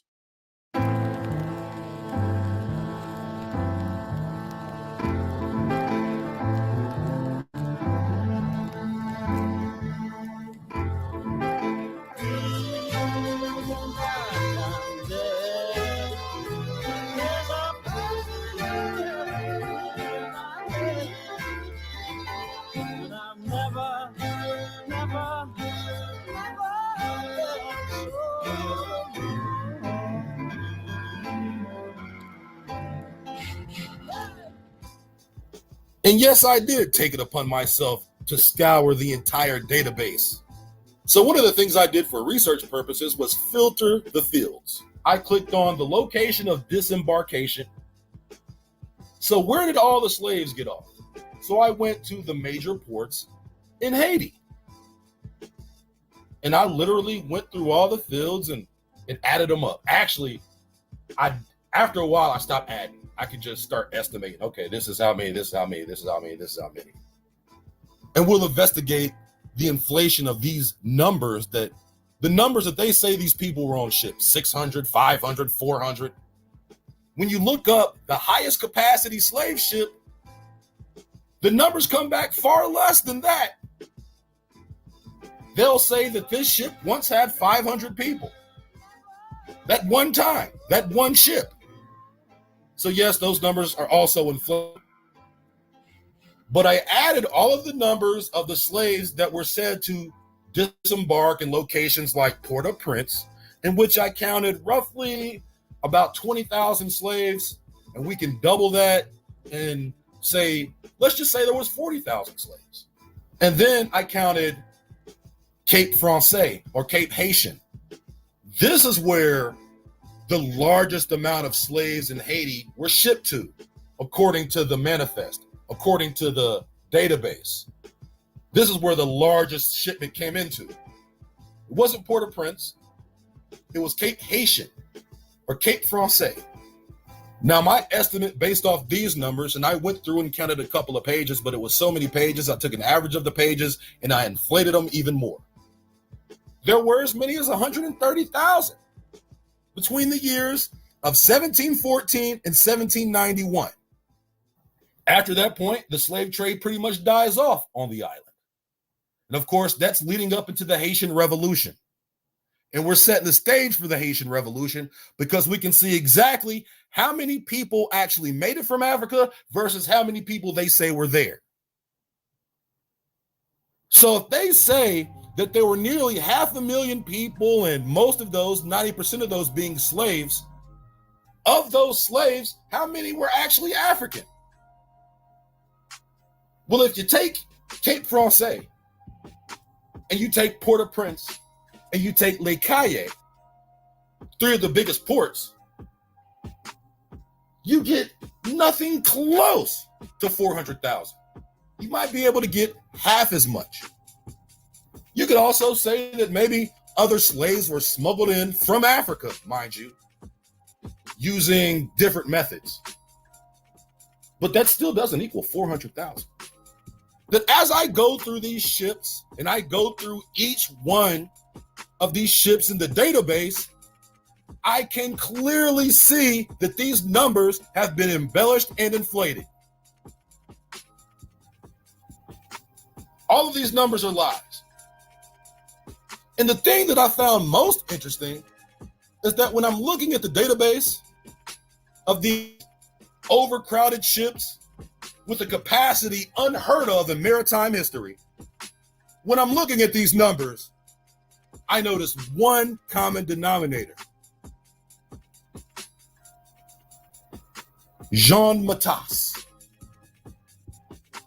Apparently, Jean Matas in 1975 compiled the greatest database of French slave trade ever heard of. One thing I thought was super ironic, when I started to try to research Jean Matas, there's nothing out there on him. He created the most comprehensive slave database of the French colonial world. But there's no information about him. Now, apparently, he wrote this in 1975. Now, where he got these numbers for these ships, one could only imagine. You know what else I find ironic? Is that Jean Matas lived a relatively short life. He did not even make it to see the age of 35. Yet he is quoted in the database thousands of times. He is the only source of his own information. A man who died in 1975. And this is one of the contentions Philip D. Curtin had with the overall embellishment of the number in general. So even when I look at the database and I'm looking at all of these exacerbated numbers, Jean Matas is the common denominator. He found records for thousands upon thousands of French vessels. He knew the cargo of some, he didn't know the cargo of others.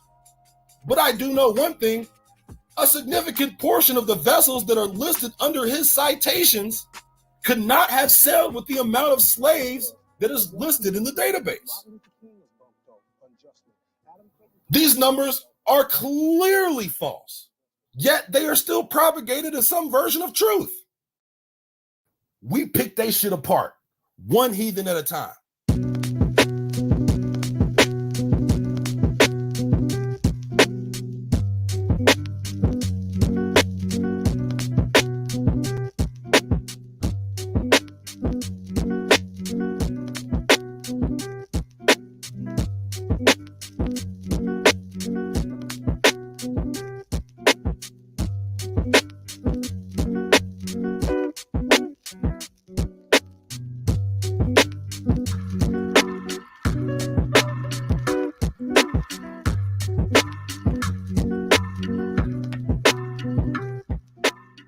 Now I want to take a look at the Intra-American slave trade database.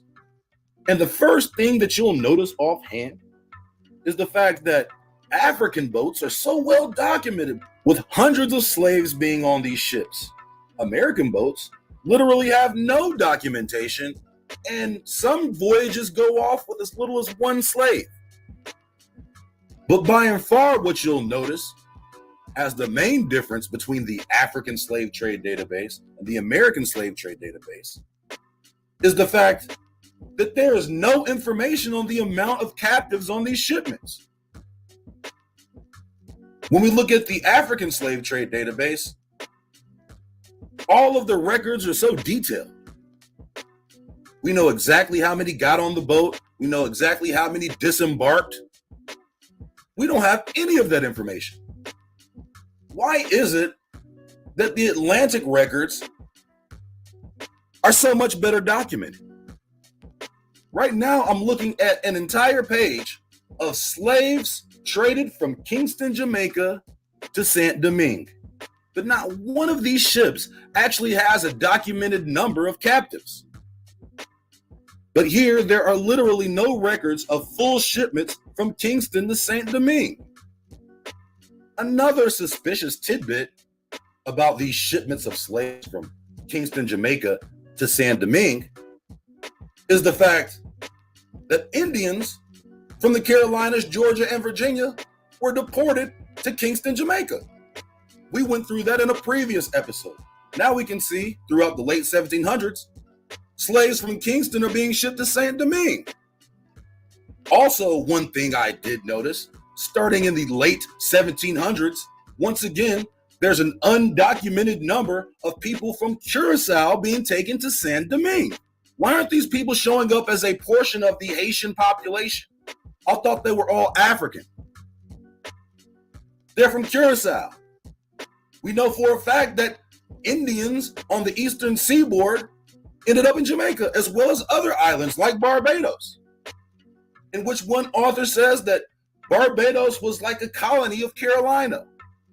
Similarly, Saint Domingue was a colony of Charleston. Saint Domingue was a colony of New Orleans.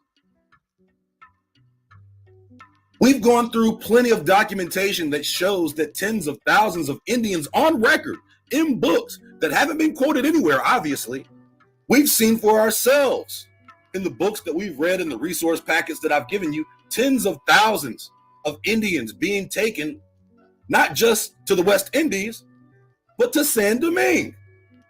Especially the Natchez and the Choctaw, all of those tribes down there in the bayou, the Natchez, the Choctaw, they even sent Chickasaw to Saint Domingue. And that is in addition to the tribes up near Canada and the Iroquoian tribes. They sent thousands of Pawnee Indians to Saint Domingue before 1800. But apparently, all the black people in Haiti are African. And when I'm looking through the Intra-American slave trade database, you can start to see the patterns of shipment. I see a lot of shipments from Charleston to New Orleans. So they would capture Indians in Charleston and ship them to New Orleans. And then I saw shipments from New Orleans to Galveston Bay. That's not even that far.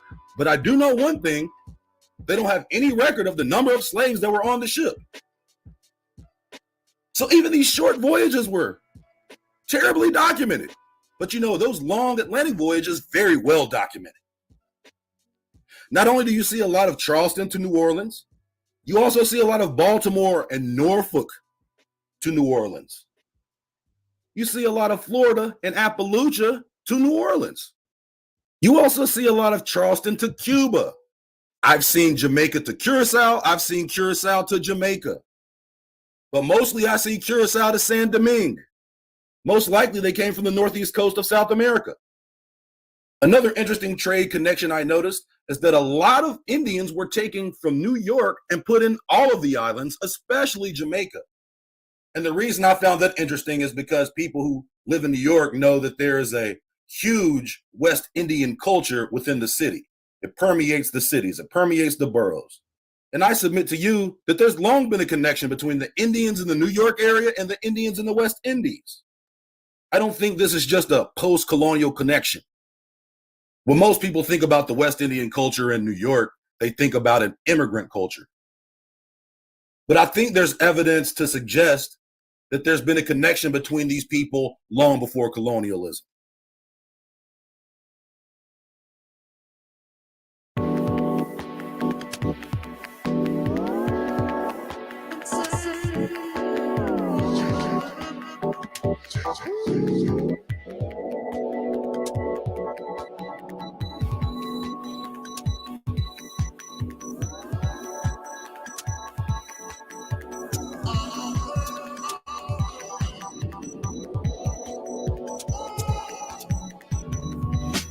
What's the hoax? It's called the Haitian hoax. Well, obviously, hoax number one, which is an ongoing theme throughout many of my videos, is that all Haitians did not come from Africa. Now, this should be obvious, but the fact that no Indians show up in the population statistics or the database points to a larger conspiracy to suppress information. Hoax number two, Haitian voodoo is African. You'll hear this topic being regurgitated by many historians, but the fact is, voodoo had been practiced on these islands long before the first Africans or Europeans had come. Different islands had different versions of their own voodoo. With the influx of Africans, that voodoo changed to amalgamate itself with the Roman Catholic Church and Freemasonry. But before this, the indigenous people, especially on the islands, practiced several varieties of voodoo on record, or what Angela Bassett would call necromancy. Necromancy. Necromancy. Necromancy. And hoax number three, the most significant hoax, was that the Haitian Revolution was a success. The word success itself implies that in this context of revolution, that the Haitians won. But did they? If you've lived long enough, you understand that winning or losing isn't necessarily black and white. Pun intended. Winning or losing is a gradient. Sometimes when you lose, you actually win. And sometimes when you win, you actually lose. Did the Haitians win the war? Or did they win the battle? Was the Haitian Revolution a war or a battle? Historians describe it as successful, and it was. They successfully removed the white power structure and virtually all the white people from the island, even the ones who were considered friendly, non-slave owners. They removed them too. So in this respect, they won. But was that their objective? To kill or remove all white people from the island, or to be free? The word free itself has its own gradient. The Haitians traded one kind of slavery for another. After the revolution, the people were still in the fields. But now, Haiti was forced to pay reparations to France, under the threat of the unified colonial powers. Yeah, they may constantly play war games with each other, but when it's time to trounce some niggas, they form like Voltron. How dastardly cold-blooded is that? The Haitians had to pay reparations to their former enslavers. The irony is so satirical, it makes you want to laugh and cry at the same damn time. The ramifications of these reparations and the compound debt accumulated over time still affects Haiti unto this day. The country is poor and the people lack the simple resources and quality of life we take for granted. But they won the revolution though.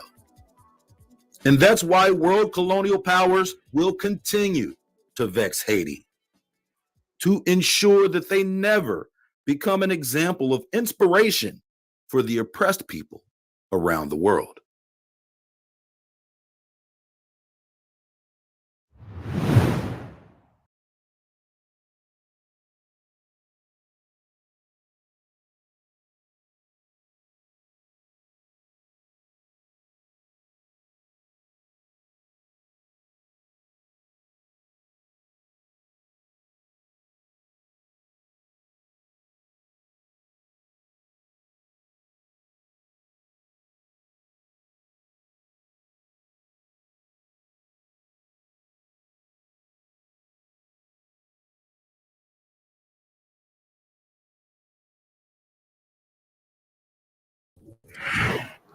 Christopher Columbus did not discover America.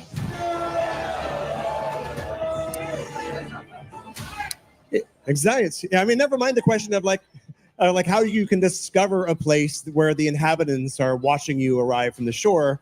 Yeah, they weren't wearing pants. Is that what somebody said? I like that. Blacks as we know them are as old as time, and their existence in the civilized world could be traced down to the very early centuries, even before the coming of Christ. Going forward, the conventional history reports that Christopher Columbus discovered America in 1492.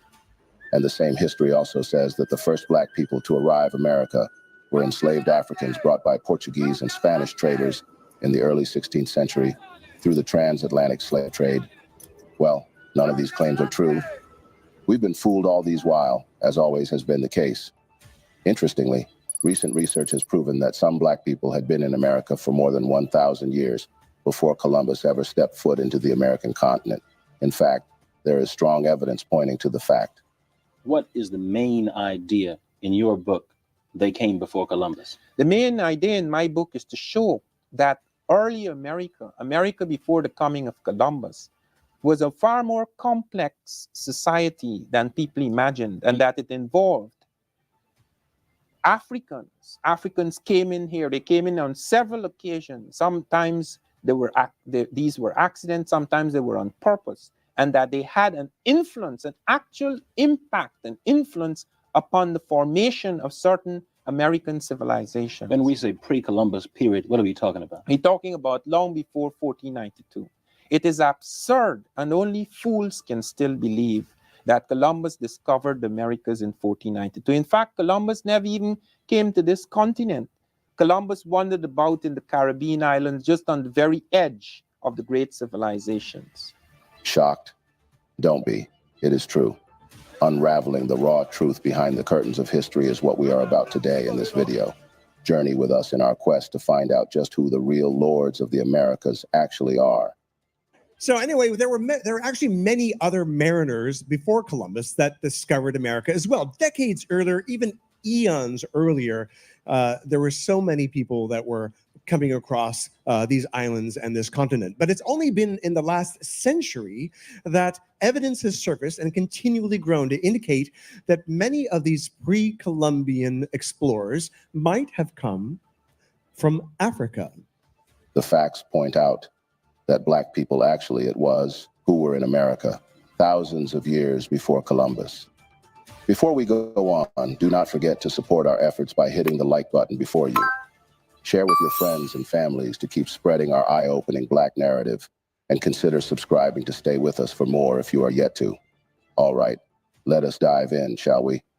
That many of these pre-Columbian explorers might have come from Africa. So the first scientist to promote this possibility was Leo Wiener. Born in Russia, Wiener immigrated to the United States in the late 19th century on his way to British Honduras, where he planned to open a vegetarian commune. Well, when that turned out not to be the dream job he expected, he moved back to the United States and he became a professor at Harvard University, as one does. And but in his time in Mesoamerica, he started noticing things. There are lots of things that led him to encounter certain discoveries that made him consider that possibly if the origins of American civilization might actually be in Africa. So he observed so many linguistic and botanical and other similarities that between 1920 and 1922, he published an extensive 3-volume piece called Africa and the Discovery of America. Now, unfortunately, this is the 1920s, so as yet, no serious archaeological evidence had been done to, or work had been done to support his botanical theories, because everyone knows overrating tombs in Egypt and things like that. Nod to Howard Carter. So he didn't have a whole lot of other stuff than the names to support him. However, he knew that other clues must exist. For example, he pointed out that Columbus himself was aware that African mariners had preceded him. In his diary of his second voyage, Columbus tells of how the natives of Hispaniola actually had given him gold-tipped metal spearheads that they said were brought by black-skinned people who had come in large boats from the south and southeast. Coincidence? I think not. No. So what's interesting about that, so upon returning to Spain, is that he actually took the spearheads and he sent them away, and they had them assayed, and it turned out to be that these spearheads were covered in this metal this alloy that the inhabitants called guanin, and the metallurgists actually found out that this was an alloy of 32 parts. It was like 18 of gold, 6 of silver, 8 of copper, which dun dun dun matched the metal used in spearheads made in Western Africa for thousands of years, as carried by medieval African warriors, including the Mali and the Moors. The West Africans even called this metal guanine, the same name used by the natives of Hispaniola. But nothing more was said about that. Conspiracy. Well, probably because, in the interest of Spain, it was in their best interest that they didn't want to have any challenges to the discovery and the claims of the islands of the West Indies. You heard that. Yes, it was the black-skinned that had already discovered and populated America for thousands of years before Columbus sailed there and then landed in the Caribbean by some mistake. Columbus landed in the Americas on October 12th, 1492. He landed at a small island in the Bahamas and had 3 separate trips after that, repeatedly returning to the Bahamas, as well as an island later called Hispaniola, modern-day Haiti, and Dominican Republic. Suffice it to say that he had brought hell to the people who had welcomed him with open arms in the Republic when he got there. This has always been a signature, right?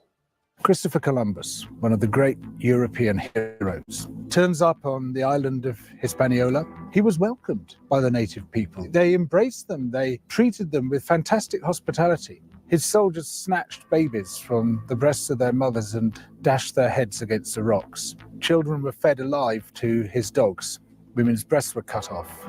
He decided to hang 13 of the Native Americans in Hispaniola to recreate the crucifixion of Jesus, plus the apostles. It's true that the majority of people died there of disease. Diseases introduced by the Europeans unwittingly, but many others were driven to death through overwork, direct murder, through starvation as their resources were taken away. Columbus insisted that everybody bring him a certain amount of gold, and those who failed to do so had their hands cut off. Some were sent back to their villages with their hands and their noses tied around their necks, having been amputated by his soldiers. And what he did there set the pattern for the genocidal extermination of almost all the Native American peoples. 100 million before Columbus made landfall. By the 19th century, that had come down to less than 1 million across the Americas. Overtly endorsed by such revered figures as George Washington and Thomas Jefferson, who wrote about the necessity of wiping out Native American peoples. Let us not veer too far away, however, from the actual subject of discourse going forward here. The point being buttressed is the people who were originally known to have discovered America are not only Africans, but are believed to have also come from Asia some 15,000 years ago, meaning that Europeans or Americans are far from it.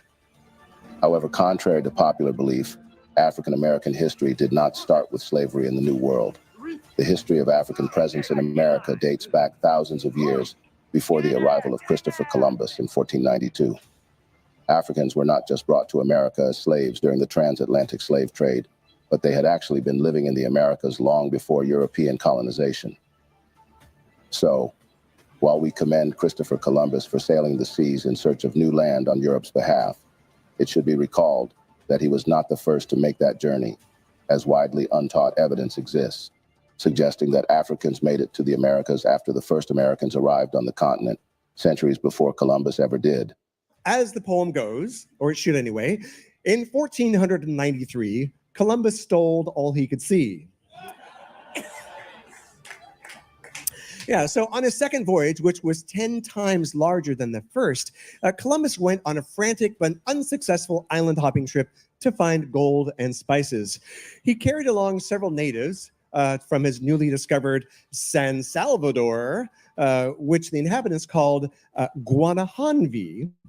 Another island that the natives pointed out, which was really large, and was called Soameto.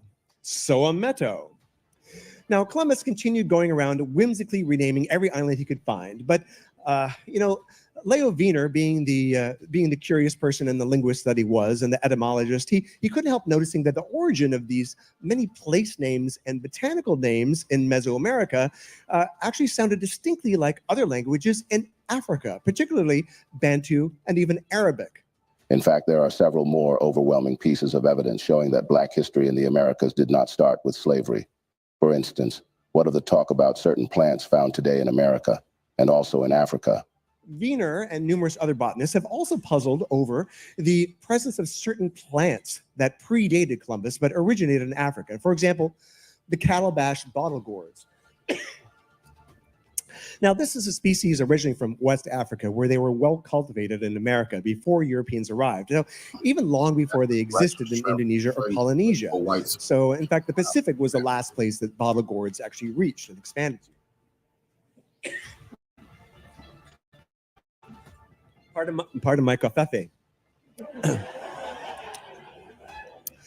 Well, if it were not for transatlantic trade, pre-Columbian times, it would be very difficult to explain how certain plants, such as the yam, the sweet potato, domesticated cotton, peanuts, and tobacco, reached both West Africa and the Americas.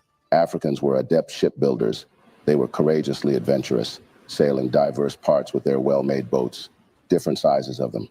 Some housed up to 80 men and some housed much more. So how do these plants and languages and other cultural elements get to the Americas? Well, some believe, so what's that? Well, you're cheating. Well, some people believe that, over thousands of years, Africans migrated out of Africa and then over the Bering Strait, then down into South America and things like that. Well, another explanation exists, and so get ready. There you go. Let it out of your system. Awesome. Africans had ships. In fact, they had unbelievable. They had a shipload of vessels, and they had away. The anchors weigh. So in fact, they had 4 kinds of vessels. And Nubian pottery, this is an example of Nubian pottery with a painting on it that shows a long-hold pottery art that shows either a long-hold boat or a papyrus raft or a hulled-out canoe. And then this other painting beside it is from, the first one was from 3000 BC, and this is a bird's eye view of an oared riverboat in Chad. And it dates from 3500 BCE. Now, the Africans of Guinea also had dugout canoes hewn from these monumental trees on the coast there. In 1500, just a few years after Columbus's voyage, the Portuguese captain Pacheco Pereira wrote, "In this country can be found the largest canoes made of a single trunk. Some are so large that they hold 80 men." Now, the West Africans were known to lash 2 dugout canoes together, side by side, and no one questions the seaworthiness of a similar type of Polynesian catamarans. Well, here's a 15th century Portuguese painting of sailing canoes on the Congo estuary. The Portuguese, like Captain Pereira, had heard that African traders were visiting Brazil in the mid-1400s. So to demonstrate that mariners from West Africa could have sailed to the Americas using papyrus vessels as early as 2000 BCE, Norwegian adventurer Tor Heyerdahl actually used ancient shipbuilding techniques in order to construct and sail the Ra 1 and the Ra 2 in 1969 and 70. And generally, some type of sailing vessel will average about 100 miles per day, even without sails. Africans were in fact so good at what they do that mariners from West Africa would sail to the Americas using papyrus vessels as early as the year 2000 BCE. They were so well skilled in ancient shipbuilding techniques that some of their sailing vessels would average about 100 miles per day, even without sails. And in an ocean current, something like a raft or reed boat can average about 60 miles a day. Historian Amir Ajib reported that voyages west from Mali were happening in the year 1311. And this was a vast 150 years before Columbus. Now, Islamic historian Amir Hajib reported that voyages west from Mali were happening in the year 1311, just 150 years before Columbus. Now, when he asked the Mali emperor, shown here, incidentally, holding a globe of the world made of solid gold, asked him, well, tell me about this rumor about Atlantic travel. And he said that his predecessor had commissioned an expedition with 200 ships filled with men and a similar number with gold and water and enough provisions for 2 years. And he said, go out and find something. And if you don't come back, so you find something or you run out of food.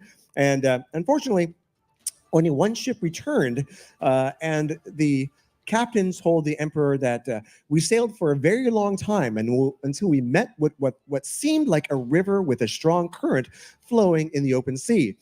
I was the last ship, and I turned where I was and did not enter the current. The others disappeared. I do not know what became of them. Overwhelming pieces of evidence. The strongest evidence of African presence in America before Columbus comes from the pen of Columbus himself. According to an American historian and linguist, Leo Weiner of Harvard University, one of the strongest pieces of evidence to support the fact that Africans sailed to America before Christopher Columbus was a journal entry from Columbus himself. In 1920, Leo Weiner, in his book, Africa and the Discovery of America, explained how Columbus noted in his journal that Native Americans had confirmed that black-skinned people had come from the southeast in boats trading in gold-tipped spears. It was found also that the ratio of properties of gold, copper, and silver alloy were identical to the spears then being forged in African Guinea. It is said that the inhabitants of Hispaniola were the ones to confirm this to Columbus, as he wrote in his journal of the second voyage.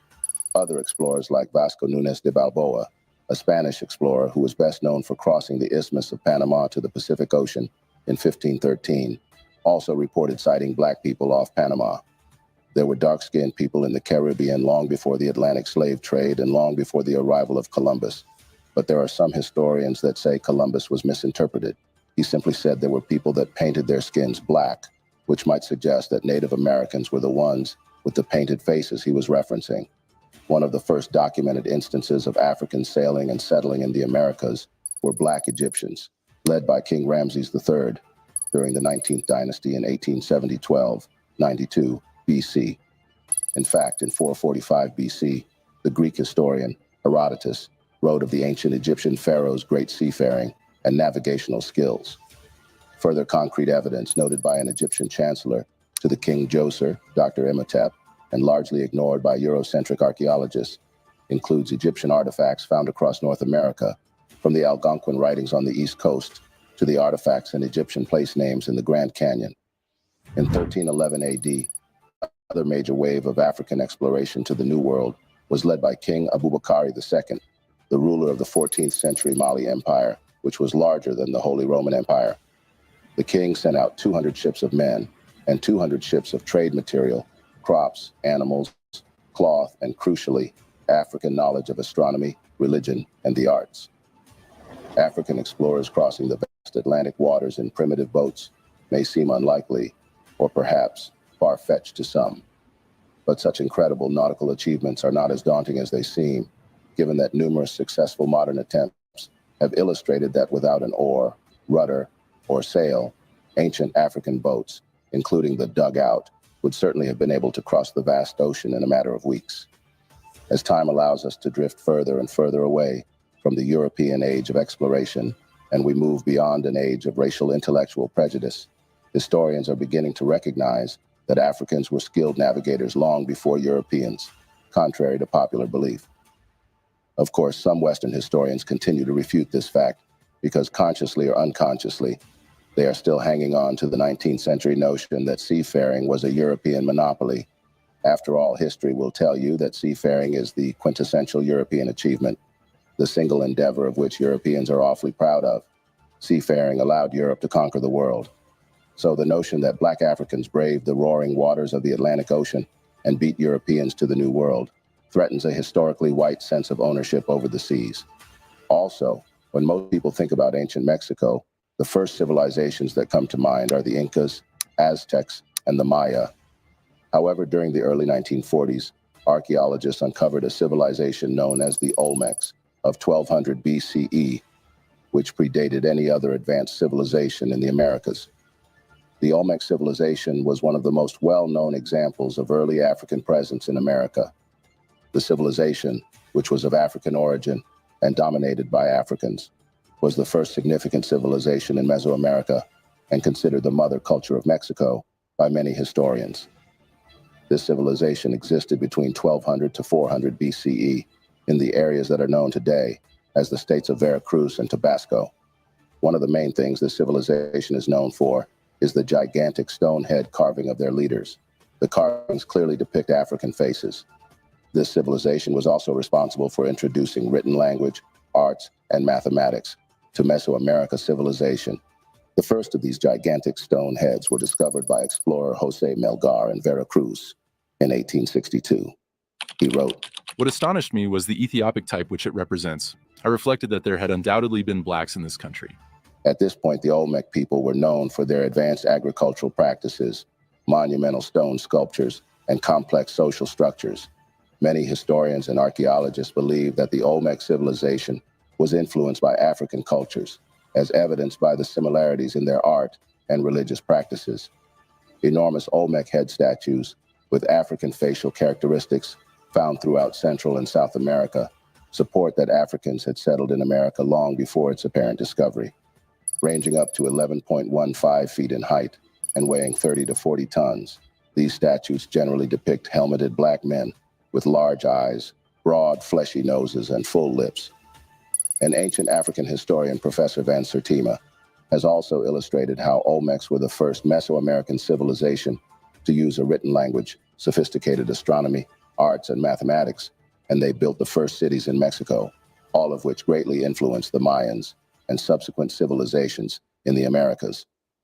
Michael Coe, a leading historian in Mexico, once remarked, "There is not the slightest doubt that all later civilizations in Mexico and Central America rest ultimately on an Olmec base." Another clear indicator of pre-Columbian African transatlantic travel is the recent archaeological findings of narcotics native to America and ancient Egyptian mummies, which have astounded contemporary historians. German toxicologist Svetla Balabanova reported findings of cocaine and nicotine in ancient Egyptian mummies. These substances are known to only be derived from American plants, South American cocaine from Erythroxylon coca, and nicotine from Nicotiana tabacum. Such compounds could only have been introduced to ancient Egyptian culture through trade with Americans.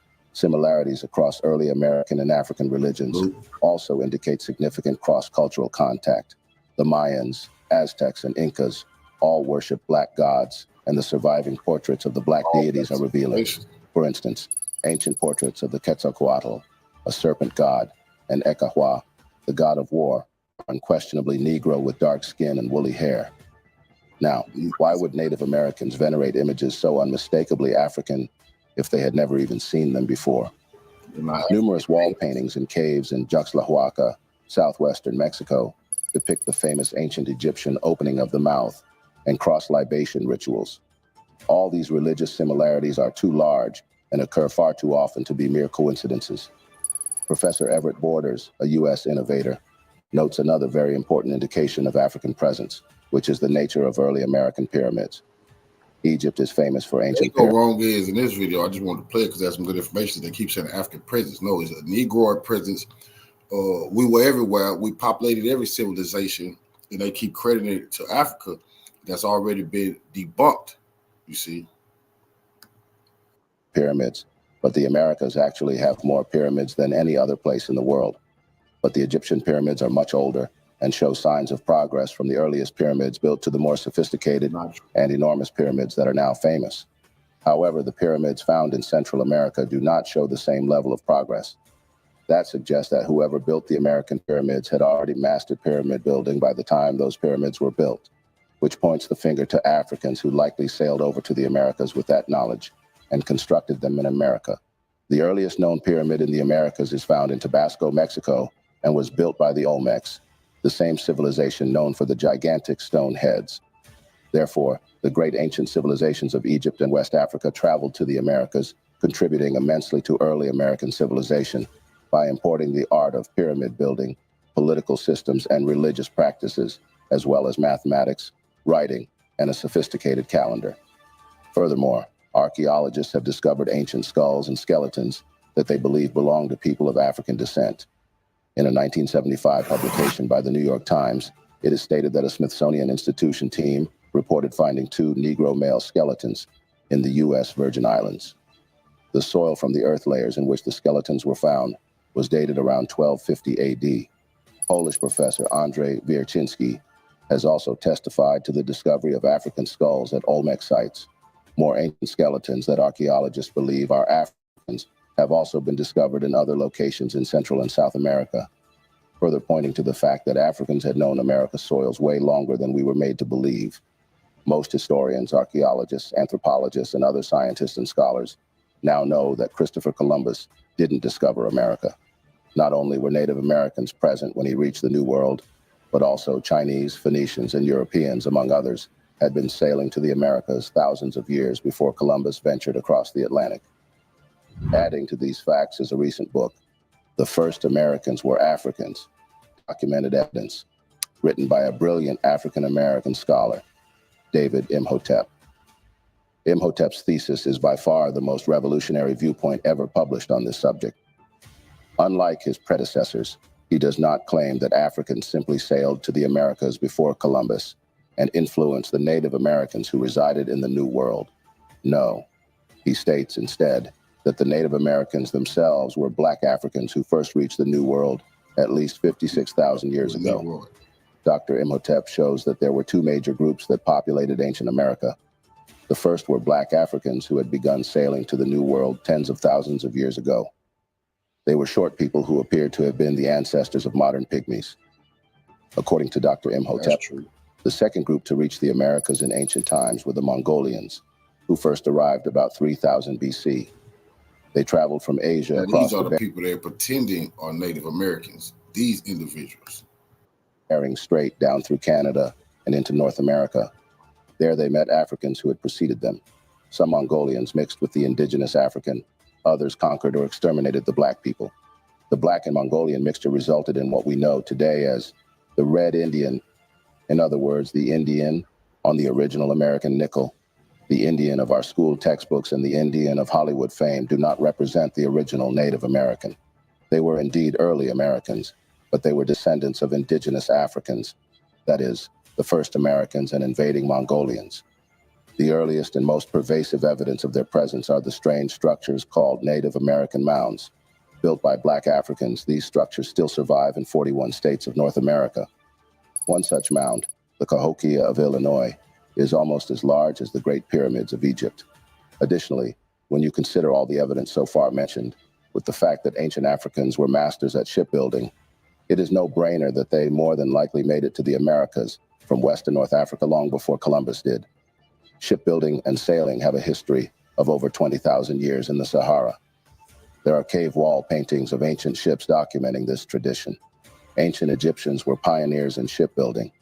One example of this is the ancient Egyptian king Khufu's ship, which is a vessel that is 44 meters long and was buried at the foot of the Khufu's Great Pyramid in Giza. Around 2500 BC, Tai was discovered with its structure still intact in 1954. Furthermore, ancient transatlantic similarities in botany, religion, and pyramid building constitute but a fraction of the signs of African influence in ancient America. Historically, the African people have been exceptional explorers and purveyors of culture across the world. Throughout all of these travels, African explorers have not had a history of starting devastating wars on the people they met. The greatest threat towards Africa having a glorious future is her people's ignorance of Africa's glorious past. Pre-Columbian civilization in the Americas had its foundation built by Africans and developed by the ingenuity of Native Americans. Sadly, America, in post-Columbus times, was founded on the mass killing of the indigenous Americans, built on the backs of African slaves, and continues to run on the exploitation of workers at home and abroad. Sad also is the fact that despite this evidence of early African presence in America, the history of African contributions to the development of the Americas has often been overlooked or marginalized. The legacy of slavery and racism has obscured the true extent of African influence on American culture, society, and history. In truth, Africans began coming to the Americas thousands of years before Columbus, and the evidence of their presence, though systematically ignored by mainstream and K-12 education curriculum, is overwhelming and undeniable. Even early Mexican scholars were convinced that the impact of the Black explorers on the New World was profound and enduring. One author, J. Villacorta, would write, "Any way you view it, Mexican civilization had its origin in Africa. Indian scholar Rafiq Jairaj-Boy would appear to have been right when he also wrote, "The black began his career in America not as slave, but as master." Clearly, Africans helped civilize America a great deal before Europeans discovered America, and well before Europeans claimed to have civilized Africa. The growing body of evidence is now becoming simply too loud to ignore. Hence, it's about time education policymakers re-examine their school curriculums to adjust for America's long pre-Columbian history. To close this, the history of blacks in America extends far beyond the arrival of Columbus in 1492.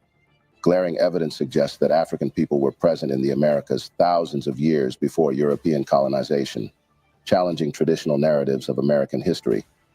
By acknowledging and exploring this rich and complex history, we can gain a deeper understanding of the diverse and interconnected roots of American society. It is crucial to continue researching and sharing these untold stories, honor the contributions and resilience of Black communities throughout history. That brings us to the end of yet another interesting video.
And in this episode of Hebrew Israelite Research, we'll review our video, Meet the Indians.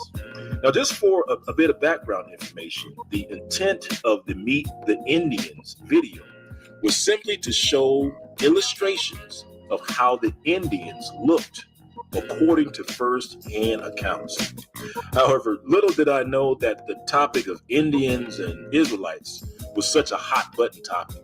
So with that in mind, we'll take a closer look at the American Indians, Israelites, and giants. Now, we won't go into great detail about the different types of Indians. However, we will give a brief high-level overview of the different types of Indians. For example, our first type of Indian are the Mongoloid type of Indians. And you can find this phenotype or this type of Indian in the Meet the Indian video. In general, these Indians are dark-skinned, they have straight hair, and they usually have Asian features, similar to the Eskimo. This type of Indian or American Indian is well documented. All right, now our second type of Indian shown in our Meet the Indian video are Hamitic Indians. Now, these Indians are also dark-skinned. However, they have woolly hair, and they usually wear little to no clothing. and their features and customs appear Hamitic. And then the third type of Indian, and apparently the most controversial, is the Israelite Indian. Now, this phenotype is also shown in the video. Now, these Indians are dark-skinned, they are clothed, and usually their clothes have fringes, and they usually practice Israel-like customs. In fact, early writers wrote various theories regarding their origin in the Americas. For example, we can find these theories in John Ogilvy's book. And let's take a look. Now, on page 27, and this is John Ogilvy's book of America being an accurate description of the New World. So on page 27, a little ways down from the top, it reads, "Some would derive the Americans from the Jews, others from the 10 tribes of Israel, carried into captivity. The ground of which opinions is that the Jews and Israelites were scattered amongst all the nations.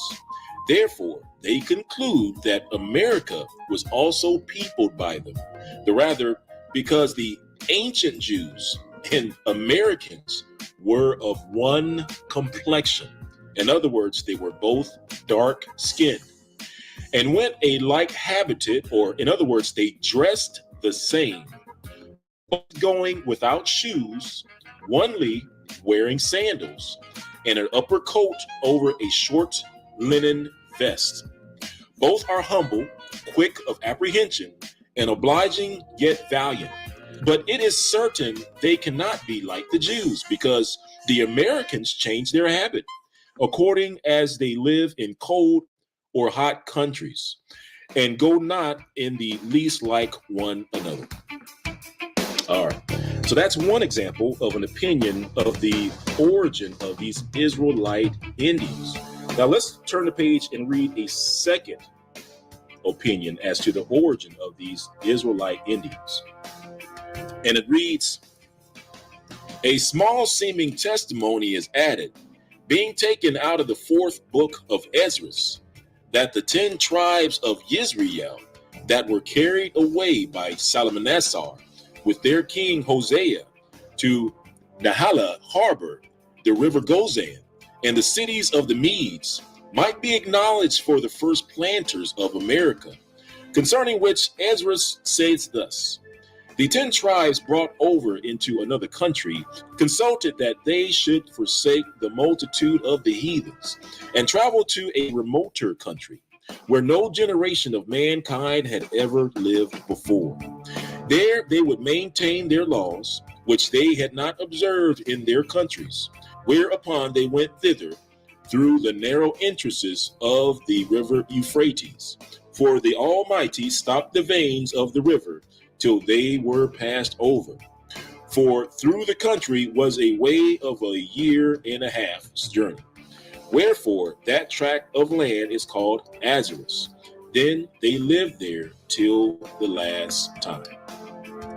All right, so I won't read the rest of that. You can read it if you want. But this is just another example of an opinion of the origin of these Israelite Indians. Now let's read a third example of an origin of these Israelite.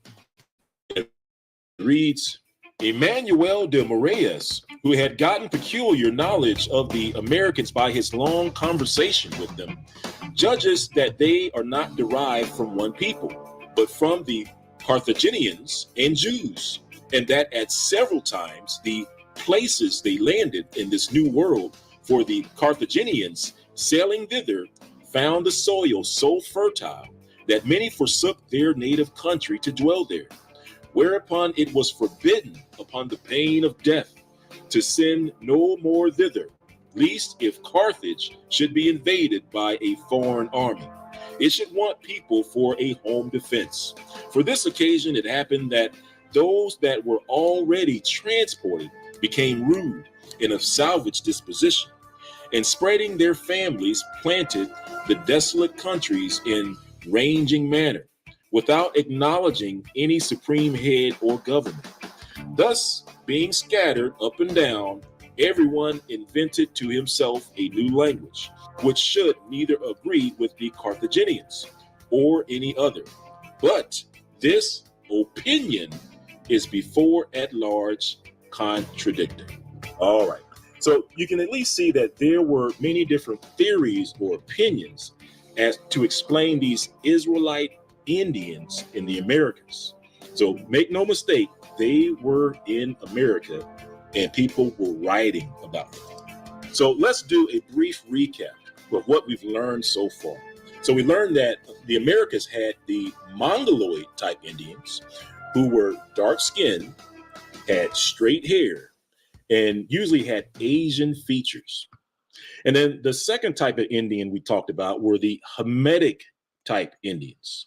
Now, these Indians were also dark skinned. However, they had woolly hair. They usually went about with little to no clothes, and their practices were Hamitic in nature. And then the third type of Indians we reviewed were the Israel type Indians. And these Indians were dark skinned, had woolly hair, wore clothes that resembled the Israelites, and practiced Israel-like type customs. All right, so those are the three types of Indians that we've reviewed so far. However, let's move on to our fourth type of Indian that's covered in the Meet the Indians video. Now, the fourth type of Indians are giants. That's right, I said giants, and we'll read about it. Now, both the Native American Indians and the European explorers both either wrote or spoke about these terrifying Indians. The Europeans called them, and I'm going to butcher this name, but I'll give it a try, Gayamures, or now let's take a look at a few references. And it reads, it says, moreover, the Peruvians themselves give some small testimony in their ancient records of a few that landed of old upon their coast, which were, as they say, mighty and cruel giants, committing much bloodshed, slaughtering the natives everywhere, and having subdued the whole country, built stately edifices, of which remain yet the ruins of some foundations, very artificial and costly. They also showed near Maritime in Puerto Viejo many huge bones, as they believe of giants, 3 times longer and thicker than an ordinary man's. All right, so let's go on to our next reference, which reads, 7 leagues farther in the country, beyond the town of Isleos, lies a nameless lake, 3 leagues long, as many broad, and above 10 fathoms deep, and full of the fish manati, which are very large and well tasted, besides abundance of crocodiles. And in windy weather, the water is as rough as if it were in the ocean. Out of this lake flows a river, by a passage so narrow that a boat can scarce pass through the same. Round about this river live the Gayamures, the most savage people of all America.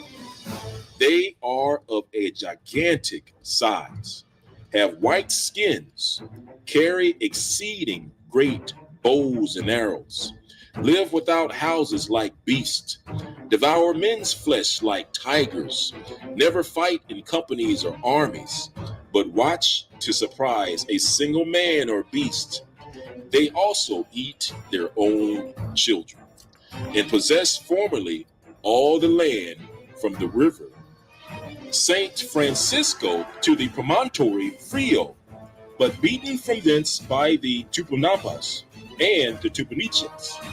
They went to the country of Los Isleos, which they invaded in such a manner that the Portuguese were not only forced to leave their sugar mills, but also the whole country. To put it into perspective, these giants were driven out by other Indians or other people, that they came into the region where the Portuguese were, and it forced the Portuguese to leave their sugar mill because of these giants. You can see the Gayomires on the screen.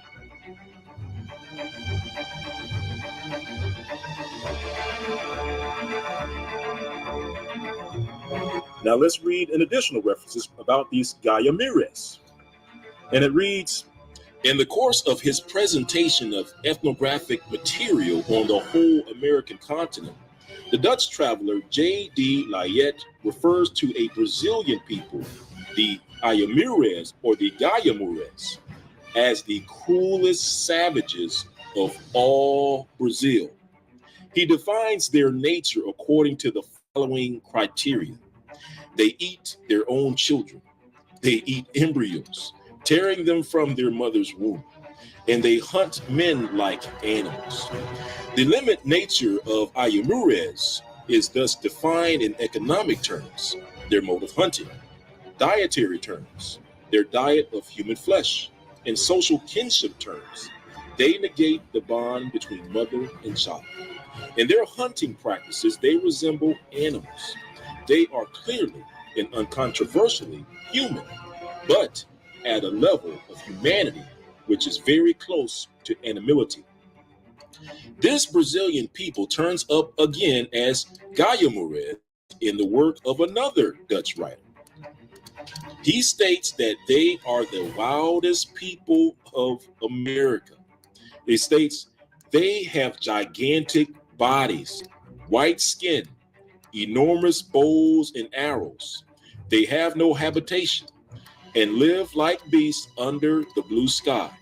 They eat human flesh like tigers. They never fight in groups or armies, but each of them is on the watch to catch a man or beast unsuspectingly. They even eat their own child. In Essentials, Montanus's picture of the Gayamures is very close to that presented by de Layet, though he adds the details on their stature, skin, and weapons. Their disregard for social bonds is expressed in different terms. This time, it is emphatically pointed out that they operate singly and are unable to cooperate. The lack of cooperation and the permanent state of warfare among themselves, as well as toward the outside world, is a feature already singled out by Jean Delisle a century earlier.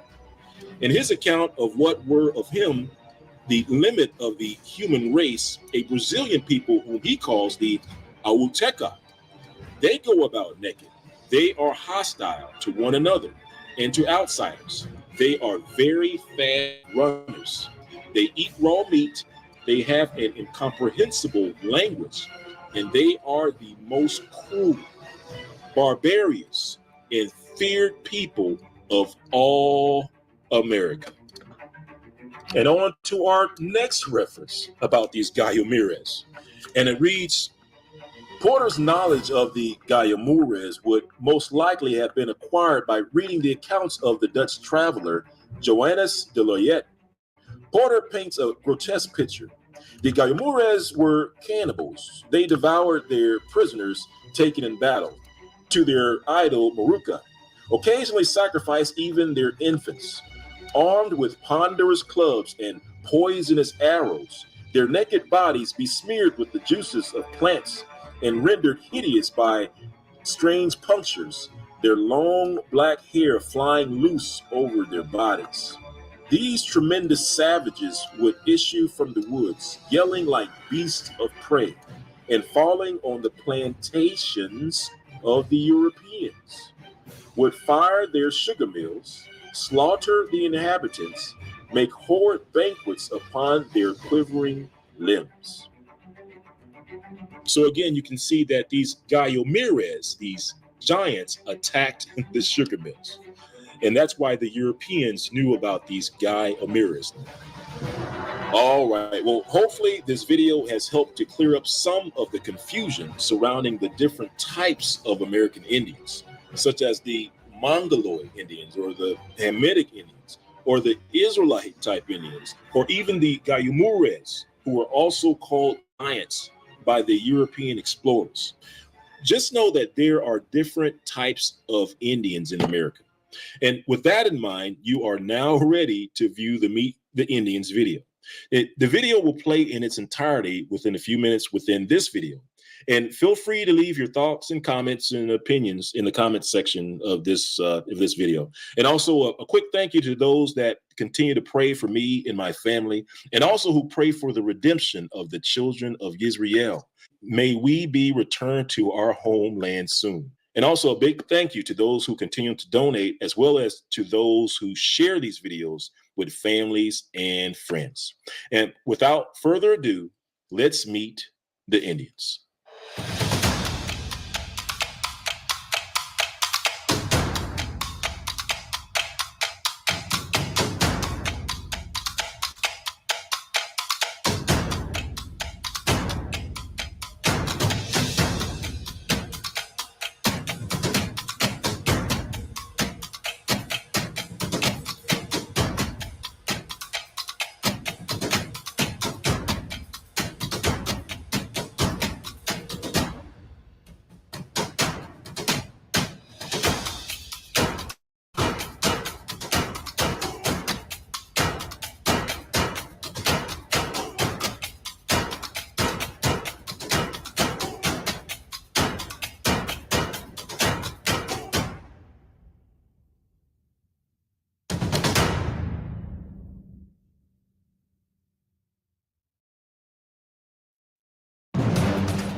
How far would you be willing to go to find the truth? If the truth could set you free and unlock Bible prophecies, would you be willing to drive halfway across the country? Or would you be willing to fly halfway around the world? Well, I know I would. Well, who am I? I am Benaiah Ben Israel, a historian by hobby, however, a software engineer by trade. You see, I worked for various corporations over the years, such as IBM and AT&T and many others, working from technical support to an IT architect, and blessed by the Heavenly Father with the gift to figure things out, who allowed me to author 2 United States software patents for mobile phones. You see, the Heavenly Father has trained me to think outside of the box, to find solutions when others would settle for the status quo. And that's why I would like to share with you some undeniable findings regarding the true children of Israel, using old references, analytical analysis, and if you're willing to listen, this truth may change your life forever. And with that, let's start by taking a trip to Washington, D.C., the nation's capital, to visit the National Museum of African American History and Culture. Let's set our course for the truth.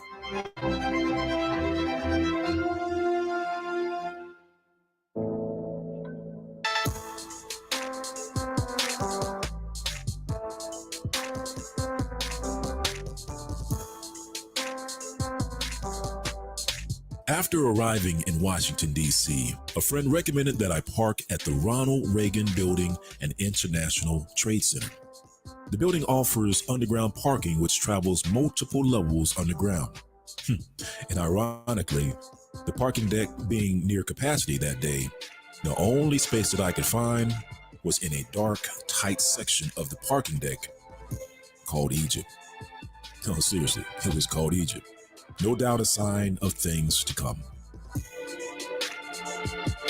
And so after emerging from the depths of the Ronald Reagan Building, like a confused groundhog, I walked down 14th Street to the National Museum of African American History and Culture. Now, just an FYI, per its website, it reads, the National Museum of African American History and Culture is the only national museum devoted exclusively to the documentation of African American life, history, and culture. It was established by an act of Congress in 2003, following decades of efforts to promote and highlight the contributions of African Americans.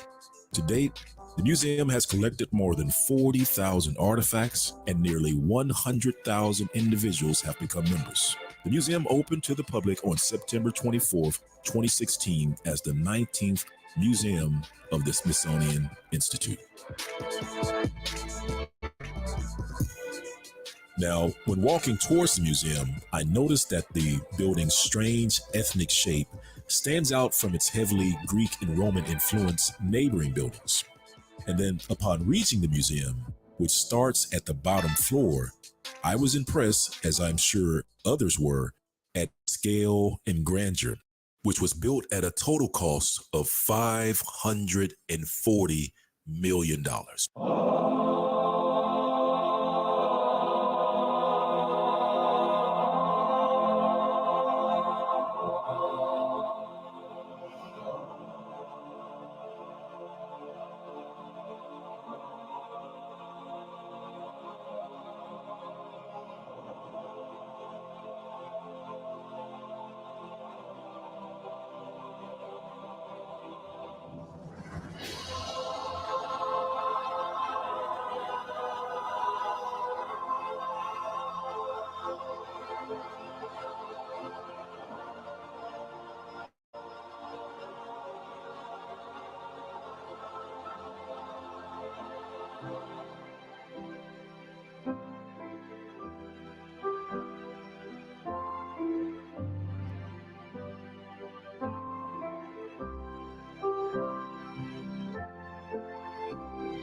There you have it. The complete summary of the African American history captured in a national museum, starting from slavery to emancipation to Reconstruction, all the way up to today, and wrapped in a beautiful $540 million edifice. However, while I'm thankful for the $1 million donors who contributed to helping construct this Washington, D.C. masterpiece, I did, however, notice some glaring omissions in the retelling of African American history. For example, how can we retell the history of the transatlantic slave trade without even mentioning and reading the actual Portuguese law which started the transatlantic slave trade, called the Manuelian Ordinances? A copy of these transatlantic slave trade laws can be found in the Portuguese National Archives. And if it's important enough to store in the Portuguese National Archives, well, shouldn't it be important enough to display in the National African American Museum? Or perhaps there's something there that they don't want you to see. Something that's arguably the greatest revelation of modern times. You see, the specific Portuguese Manuelian Ordinance stored in the National Archives, which govern the transatlantic slave trade, is located in Book 5, Title 112. And this law, written before slaves were shipped from Africa in 1518, would later be enforced March 15th, 1518, by King Emmanuel's authorization and executioner Captain Bernardino Gomez, who was given authority to order all the Jews who had fled to West Africa from Portugal and Spain without the king's permission, ordered to return to Portugal or be hunted by manhunters, brought before Portuguese authorities in West Africa, and that would be in Elmina, Sao Tome, and Angola, and to be sold as slaves. Now, not only did the Portuguese king send Bernardino Gomez to entice African chiefs to hunt, capture, and enslave outlaw Jews, he also authorized, for the very first time, the procuring, the purchasing, and shipping of slaves from the west coast of Africa.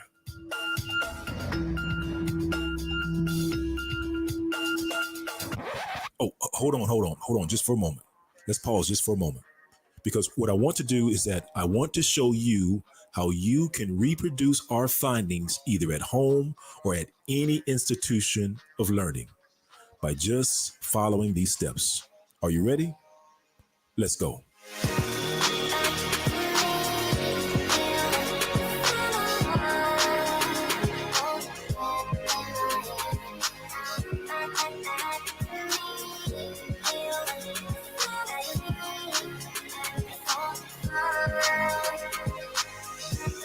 Step 1. Grab a copy of the untranslated Manuelian Ordinance from either the Portuguese National Archive or from a reputable source. Step 2. Find someone that's fluent in ancient Portuguese language. Not modern Portuguese language, but ancient Portuguese language. Why? Because there is a difference. Step 3, and most importantly, when translating the text of the Manuelian Ordinance, it is critical that you take a verbatim translation and not an interpretation. Why? Because an interpretation can leave out or insert critical phrases or words while translating.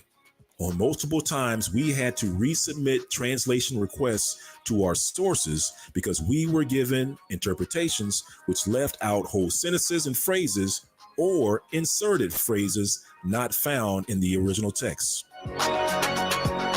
For example, check out the Webster definition of interpretation.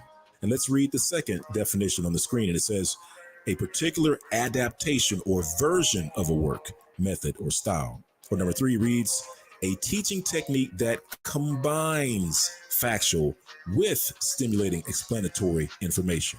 We don't want the combined information, family. We want the word for word translation, and that is called verbatim. So check out the Webster definition of verbatim, which reads, in the exact words or word for word.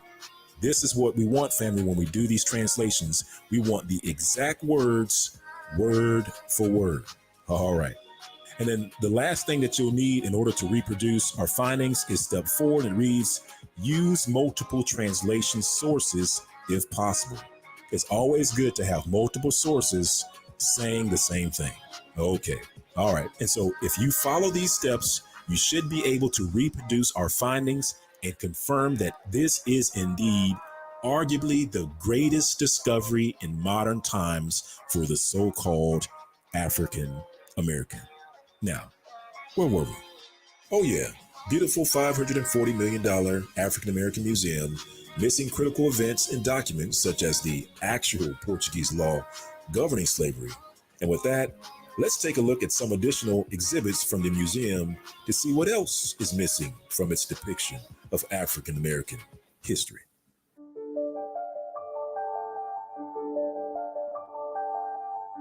Well, well, well, would you look at this? I did not expect to see this in the African American Museum. One of the most important paintings related to the start of the transatlantic slave trade. Hardly known by the general public, and yet prominently displayed and arranged in plain sight, in a beautiful exhibit of glass and lights. However, noticeably lacking cool basic component. Context. Context and a description of the history depicted within the painting. You see, the painting is called The King's Fountain, and it is a window into the day in the life of the port city of Lisbon, Portugal in the 1500s. Now, the painting itself is estimated to have been created in the mid to late 1500s, and most importantly depicted in the painting in the city of Lisbon shortly after the establishment of the Inquisition. One of the most destructive, impactful, violent, disruptive institutions of all times, operating within Lisbon, authorized by Pope Paul II by order of Papal Bull Meditatio Cordis, which assigned his brother Cardinal Dom Henrique as General Inquisitor of Portugal and its overseas domains. It was the beginning of the spreading of a great evil upon the earth.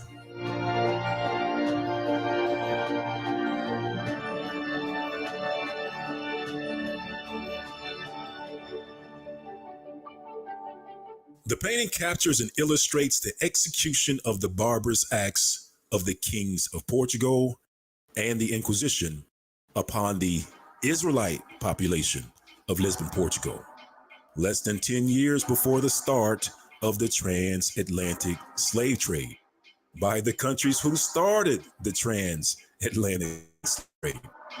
For it was by the order of the king and the Inquisition which played their parts in Jacob's trouble. And this was only the beginning. Now, initially it was by the order of King John II, followed by King Emmanuel I of Portugal, who ordered that the children of Israel, of the house of Judah, be violently separated from their parents and beat with clubs.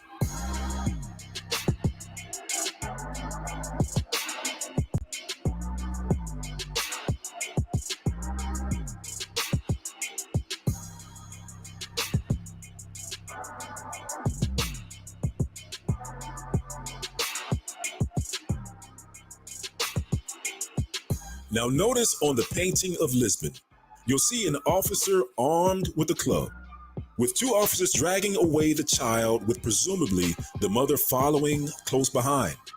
And also notice they are moving towards the water where the ships will be waiting to carry away the child of Judah to Africa. Now also notice that in the painting, in the direction where the officers were leaving from, you'll notice a man, apparently the child's father, beaten, bloodied, and murdered, with a device covering his face while his body is burned in the city square for all to see.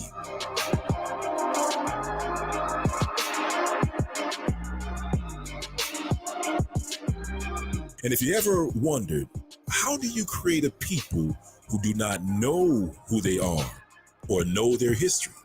Well, the answer is simple. It's captured in this painting.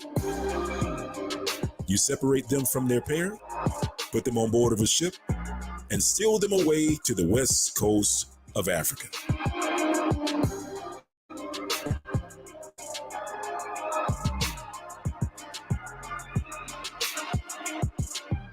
As the following reference reads, and reads, Barbet states that in the reign of King John II, and about the close of the 15th century, large numbers of Jews were expelled from Portugal and taken to the coast of southern Guinea, which is the west coast of Africa.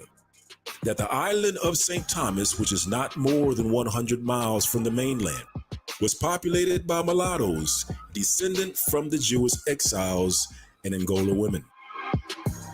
And the next reference reads, and it reads, the first design of settling there was in the year 1486, but perceiving how many perished in the attempt, and that they could better agree with that of the continent on the coast of Guinea, it was resolved by King John II of Portugal that all the Jews within his dominion, which were vastly numerous, should be obliged to receive baptism, or upon refusal, be transported to the coast of Guinea, where the Portuguese had already several considerable settlements and a good trade, considering the time since its first discovery.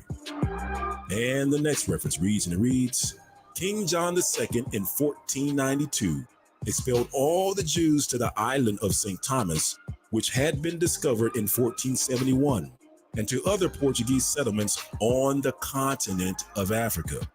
And from these banished Jews, the Black Portuguese, as they are called, and the Jews of the Wango, who are despised even by the very Negroes, are descended.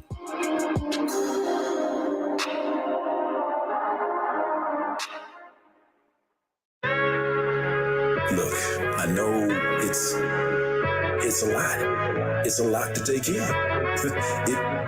It just is. I mean, I could hardly believe it myself.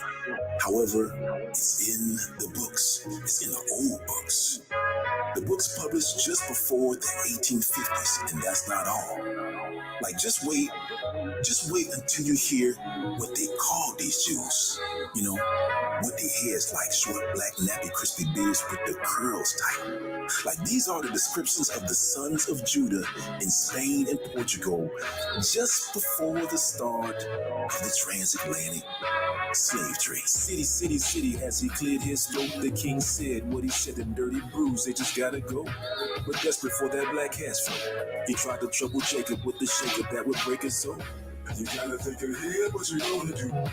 Cost death of life, what you're gonna choose. Yeah, with their hair like short, black, nappy, crispy beards with their curls tight. It's a vulgar error that these Jews are all black, middle-sized, good features, the skin somewhat black.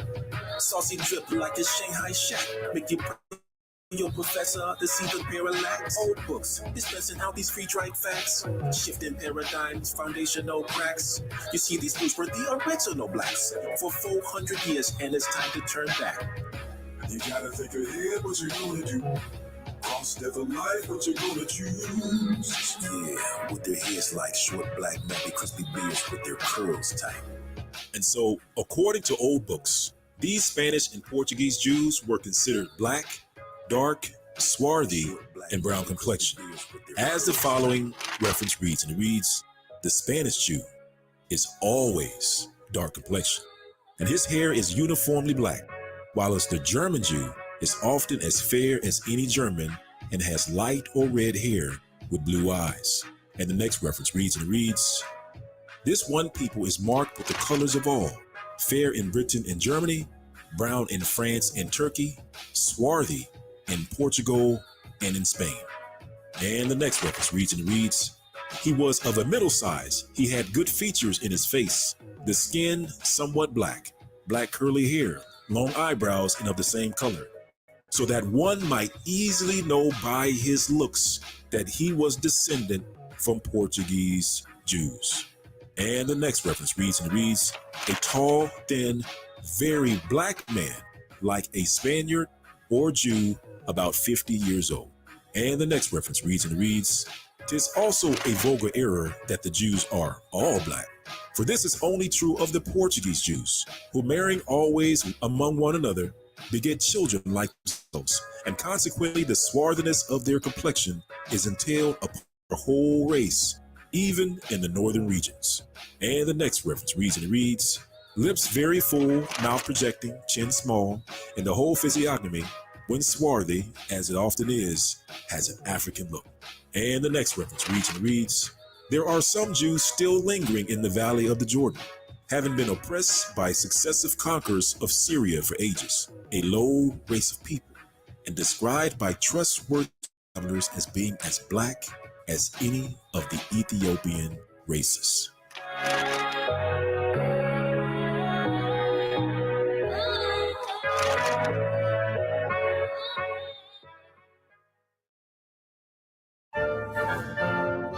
All right, well, as you can see, Spanish and Portuguese Jews are black. In fact, they are so black that when they got sick, they called it the Black Plague. And when the Inquisition persecuted these black Jews, they called the Inquisition book the Black Book. And when the church tried to deny the atrocities committed against these black Jews, they called it the Black Legend. And then when they came up with a nickname for the Jews of Spain and Portugal, they called them the Black Portuguese or the Negro Portuguese. And when scientists looked at the skulls of black Portuguese, they called them dolichocephalic, which is the skull of the black man. And in fact, some of the sons of the house of Judah of Spain and Portugal gave themselves the Spanish last name of black. That's right, the sons of King David took on the last name of Negro. As the following reference reads, the Spanish Jews are the true descendants from the tribe of Judah and the royal house of David, and were settled in Spain from the time of the captivity of the first temple by Nebuchadnezzar. And the next reference reads, the Spanish Jews maintain that they had been transported hither after the destruction of the temple by the Babylonian conqueror Nebuchadnezzar. Certain Jewish families, the Ibn Dauds and the Abarbanels, boast descent from the royal house of David, and maintain that their ancestors have been settled since time immemorial, partly in the district of Lucena and partly in the environs of Toledo and Seville. You see, the lineage of the royal black Jews of Spain and Portugal goes from King David to King Solomon to King Jeconiah, who was taken into Babylon, to Zerubbabel, who came out of Babylon, to Yahya Negro in Spain and Portugal, who changed his last name to Negro, along with his descendants. As the following reference reads, Yahya, Portuguese family of the Middle Ages, members of which were prominent in Portugal, Spain, Italy, and Turkey. Certain individuals of the family bore the additional cognomen or last name, Negro, with reference to the Moors from whom several of their estates have been obtained. And the next reference reads, Portugal, on territory reconquered from the Moors in 1139, in reward for military service on Hayya's sons, Yahya bin Rabbi, was presented by Alfonso with the Moorish village and became known as Lord Aldea dos Negro, or Dom Yahya o Negro, His son, Yahya ben Yaish, was born in Cordoba in 1110 or 1115. He also served Alfonso and was designated by the king as the first chief rabbi of Portugal, with his headquarters in Lisbon.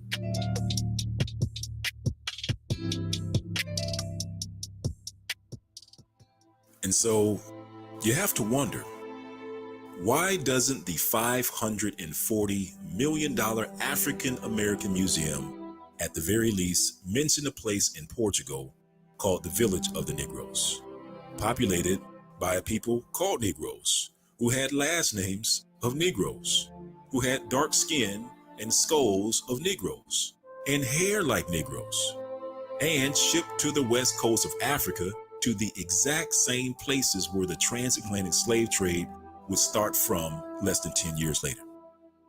Or perhaps it's because the curators of the museum don't believe that the Black, Spanish, and Portuguese Jews are related to Black African Americans, who are also called Negroes, who came from the west coast of Africa. You see, many of so-called African Americans today have the exact same names as many Spanish and Portuguese Jews, and they don't even know it. But maybe you're thinking, wait, these Spanish and Portuguese Jews never made it to the shores of Jamestown, Virginia in 1619, where they would be enslaved and afflicted for 400 years. Did they? Well, let's take a closer look.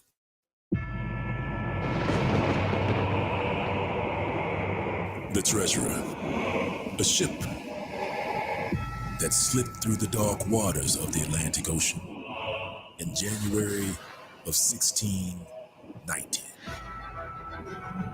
and headed towards the Bermuda Island, a conspicuous colonial vessel hidden among the tall, long shadows of the Caribbean Sea, where she would sit and wait and be joined by another hunter, a Dutch man of war.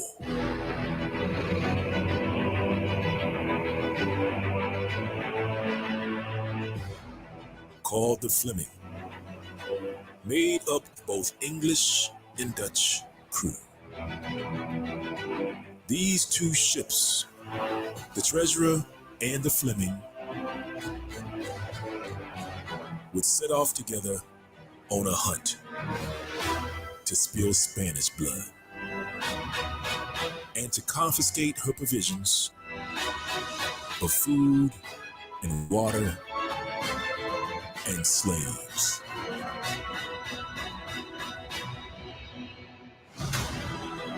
They scanned the horizon until the San Juan Bautista came into view. They emerged from the fog. These two ships closed quickly until their guns and cannons were in range.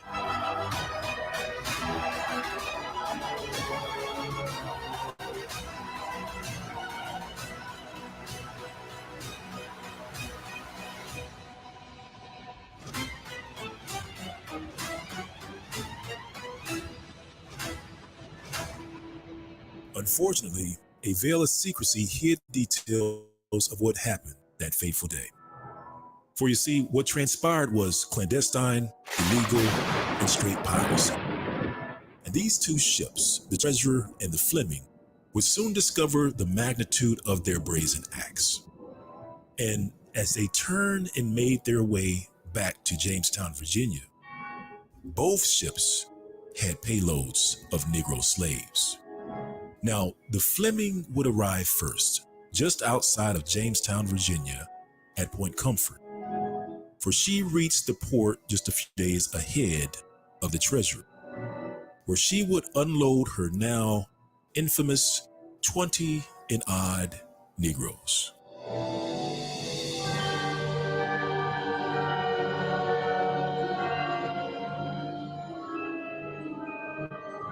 The names of which are only partially known.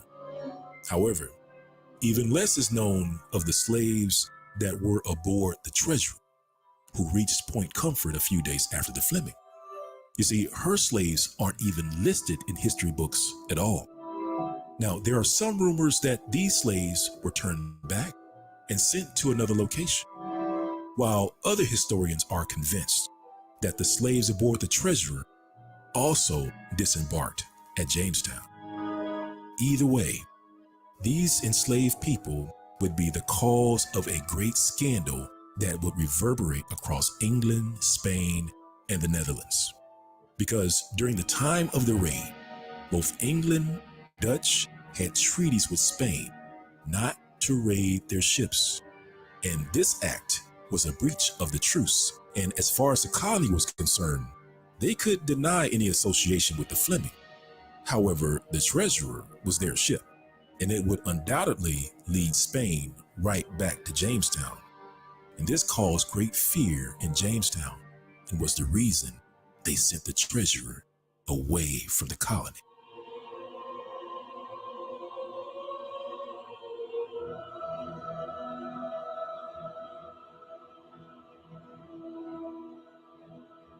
However, what do we know about the 20 and odd Negroes that were aboard the Fleming that did disembark at Jamestown, Virginia? What were their names and who were they?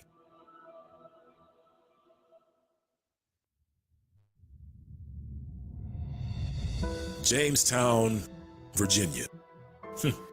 James, derived from the name Jacob. In other words, Jamestown, Virginia actually means Jacob's Town. And in this town of Jacob, we witnessed the arrival of 20 and odd Negroes in the fall of 1619.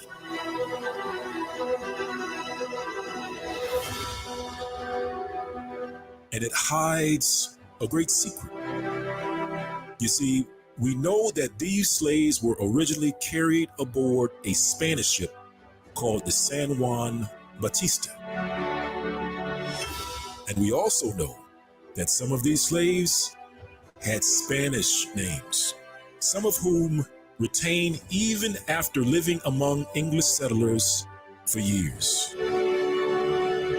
And so, by name, many of these slaves were simply listed as Negro or a Negro. However, out of all the slaves listed on that fateful ship, on that fateful day, only 2 of the slaves are listed by first name and last name. Spanish first names and last name.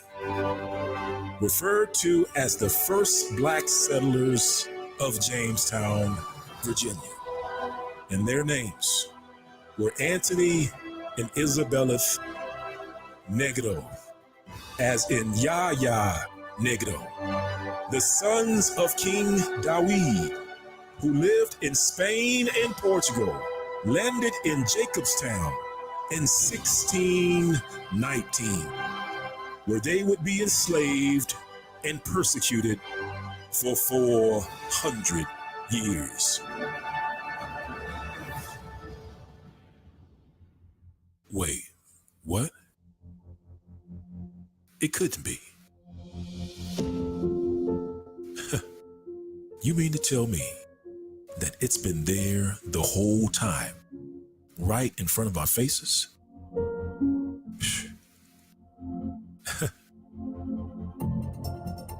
Wait. Let's just double check. Let's hold on. Let's just double check. Let's take a look at the U.S. Department of the Interior National Park, which reads, the first African American family, Anthony Negro and Isabel Negro, and William, their child, baptized, found in the Virginia census of 1624, are the first African family recorded in the Chesapeake.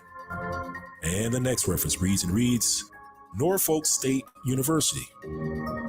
In 1625, Anthony and Isabel had a son named William. The 1625 muster identifies the family as Anthony Negro and Isabel Negro, and William, their child, baptized. And the next reference reads and reads, Anthony Negro and Isabel Negro is how they were known in the 1625 ledger of Captain William Tucker of Elizabeth City, Virginia.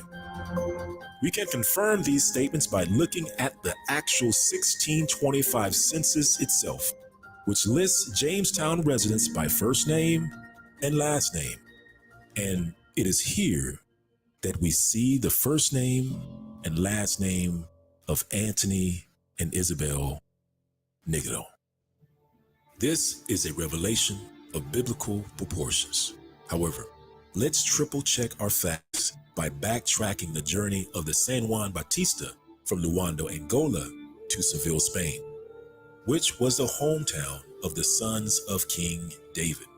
As the following reference reads and reads, certain Jewish families, the sons of David and the Abarbanels, boasted descent from the royal house of David and maintained that their ancestors had been settled since time immemorial, partly in the district of Lucena and partly in the environs of Toledo and Seville. You see, the Hampton History Museum states that in the year of 1616, the San Juan Bautista received a license to transport slaves from authorities in Seville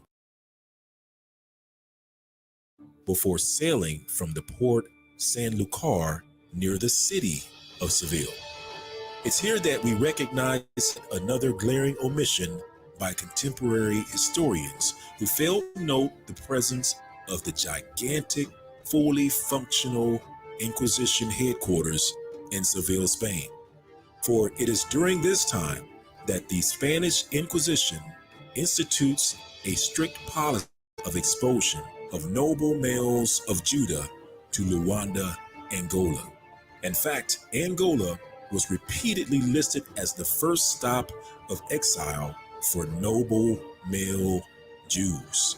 As the following reference reads and reads, when the person condemned for this crime is noble or of such quality that it appears he ought not to undergo the punishment of whipping or galleys, he shall be exiled to Angola, St. Thomas, or parts of Brazil.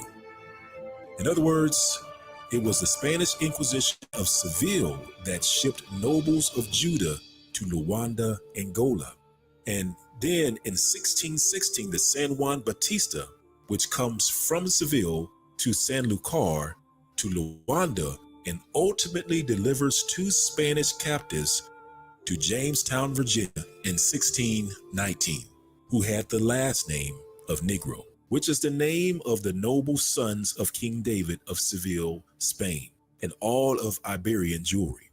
In fact, if we look up the last name Negro in the Sephardic Israelite Dictionary, it states that before the 1400s, the name Negro meant Yahya, the noble sons of King David. This is only one part of the reason why the year 1619 marks the beginning of the 400-year prophesied captivity and persecution, which leads us to a critical requirement of the 400-year prophecy, missed by many, and it has to do with the time of the king. The first African American family, Anthony Negro and Isabel Negro, as in Yahya Negro, who is the descendant of King David himself, who started the 400 years of slavery and persecution in what would become the United States of America. You see, to understand the 400 years, you have to understand a biblical concept that I call the king's time. That's the king's time. So throughout Scripture, whenever the Most High would render judgment against a nation, he would render it according to that nation's king. You see, when it comes to nations, the Most High Father deals with kings, king to king. He is an Elohim of order. For example, when the Most High rendered judgment against Egypt, he did what? He dealt directly with Pharaoh, king of Egypt. When the Egyptian army was judged before the eyes of Israel, it was Pharaoh himself, along with his army, that was swallowed up by the Red Sea. It was the king's time. And when the Most High Yah rendered judgment against Assyria, he dealt directly with the king of Assyria, king to king. Isaiah chapter 10, verse 12 reads, "Wherefore it shall come to pass that when Yahuwah has performed his whole work upon Mount Zion on Jerusalem, I will punish the fruit of the stout heart of the king of Assyria and the glory of his high looks." Another example can be found with King Belshazzar, king of the Chaldeans. After the Most High wrote the following words on the wall before the face of the king, and shortly thereafter, the king was slain and his nation was conquered. King to king. Daniel chapter 5, verse 25 reads, "And this is the writing that was written, Mene, Tekel, Upharsin. This is the interpretation of the thing. Mene, Yahuwah has numbered thy kingdom and finished it. And in that night was Belshazzar, the king of the Chaldeans, slain. And Darius the Median took the kingdom, being about 62 years old." Yet another example can be found with the king of Babylon, King Nebuchadnezzar, who was also removed by the Most High Yah, and his kingdom removed. Again, king to king. Daniel chapter 4, verse 30 reads, "The king spake and said, Is not the great Babylon that I have built for the house of the kingdom by the might of my power and for the honor of my majesty?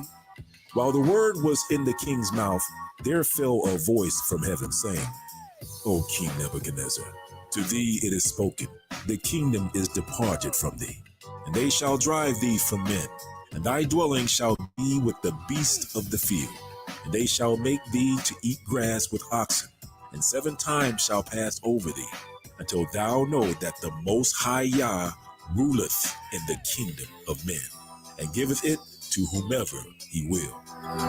You see, not only does the Most High Yah deal with kings when rendering judgment against the enemies of Israel, the Most High Yah also deals with Israel's king when rendering judgment against the nation of Israel, or the nation of Judah. Again, king to king. For example, when the northern kingdom of Israel went into captivity, we once again see the Most High Yah first dealing directly with the king of Israel, king to king. 2 Kings chapter 17, verse 4 reads, "And the king of Assyria found conspiracy in Hosea, for he had sent messengers to So, king of Egypt, and brought no present to the king of Assyria, as he had done year by year. Therefore, the king of Assyria shut him up and bound him in prison."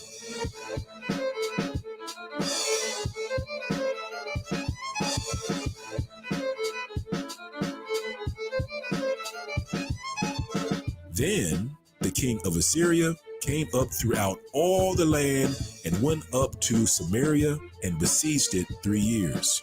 In the 9th year of Hosea, the king of Assyria took Samaria and carried Israel away into Assyria and placed them in Halah and in Habar by the river Gozan and in the cities of the Medes.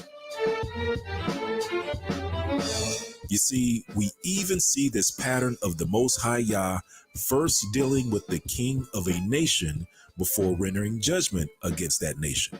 We even see this pattern when the Heavenly Father Yah deals with the southern kingdom of Judah. For when the kingdom of Judah went into the Babylonian captivity to fulfill the prophecy of the 70 years in captivity, we see King Jeconiah taken by the king of Babylon, again, king to king. In other words, the time of Judah's captivity is marked by the captivity of the king. Jeremiah chapter 27, verse 19 reads, "For thus says Yahuwah of hosts concerning the pillars, and concerning the sea, and concerning the bases, and concerning the residue of the vessels that remain in the city, which Nebuchadnezzar king of Babylon took not, when he carried away Jeconiah son of Jehoiakim king of Judah from Jerusalem to Babylon."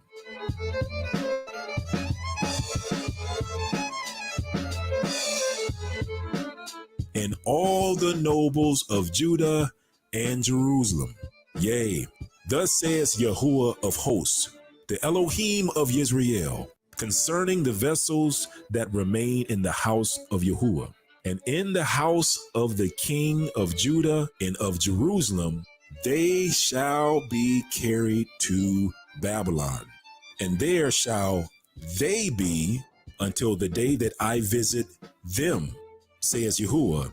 Then I will bring them up and restore them to this place. You see, family, when you want to know when to start the time clock for the 400-year prophecy, you need to find an event when the king goes into captivity, and then the time stops when his descendants come out of captivity. In other words, the 400 years is reckoned by the time of the king, which is a pattern found throughout the scriptures. The 400 years doesn't start when a Israelite goes into captivity. It starts when the Israelite goes into captivity, the sons of King David. This is why confirming that the descendants of King David are listed as the first African family in Jamestown, Virginia in 1619, marking the beginning of the 400 years of slavery and oppression. This is why 1619 is the only confirmed date for the 400-year prophecy to date. It's the only one that fulfills the pattern of the king.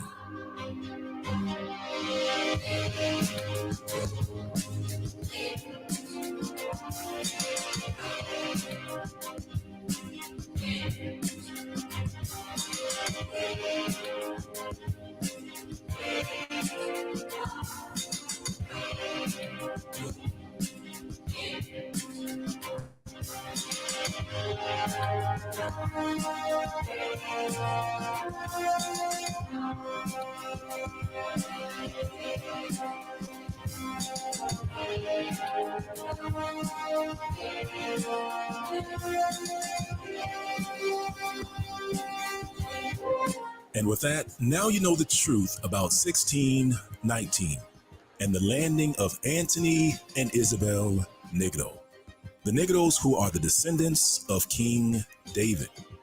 And so if you like this documentary, please like and share this video and click on the subscribe button if you're not already subscribed. Kofi, follow me.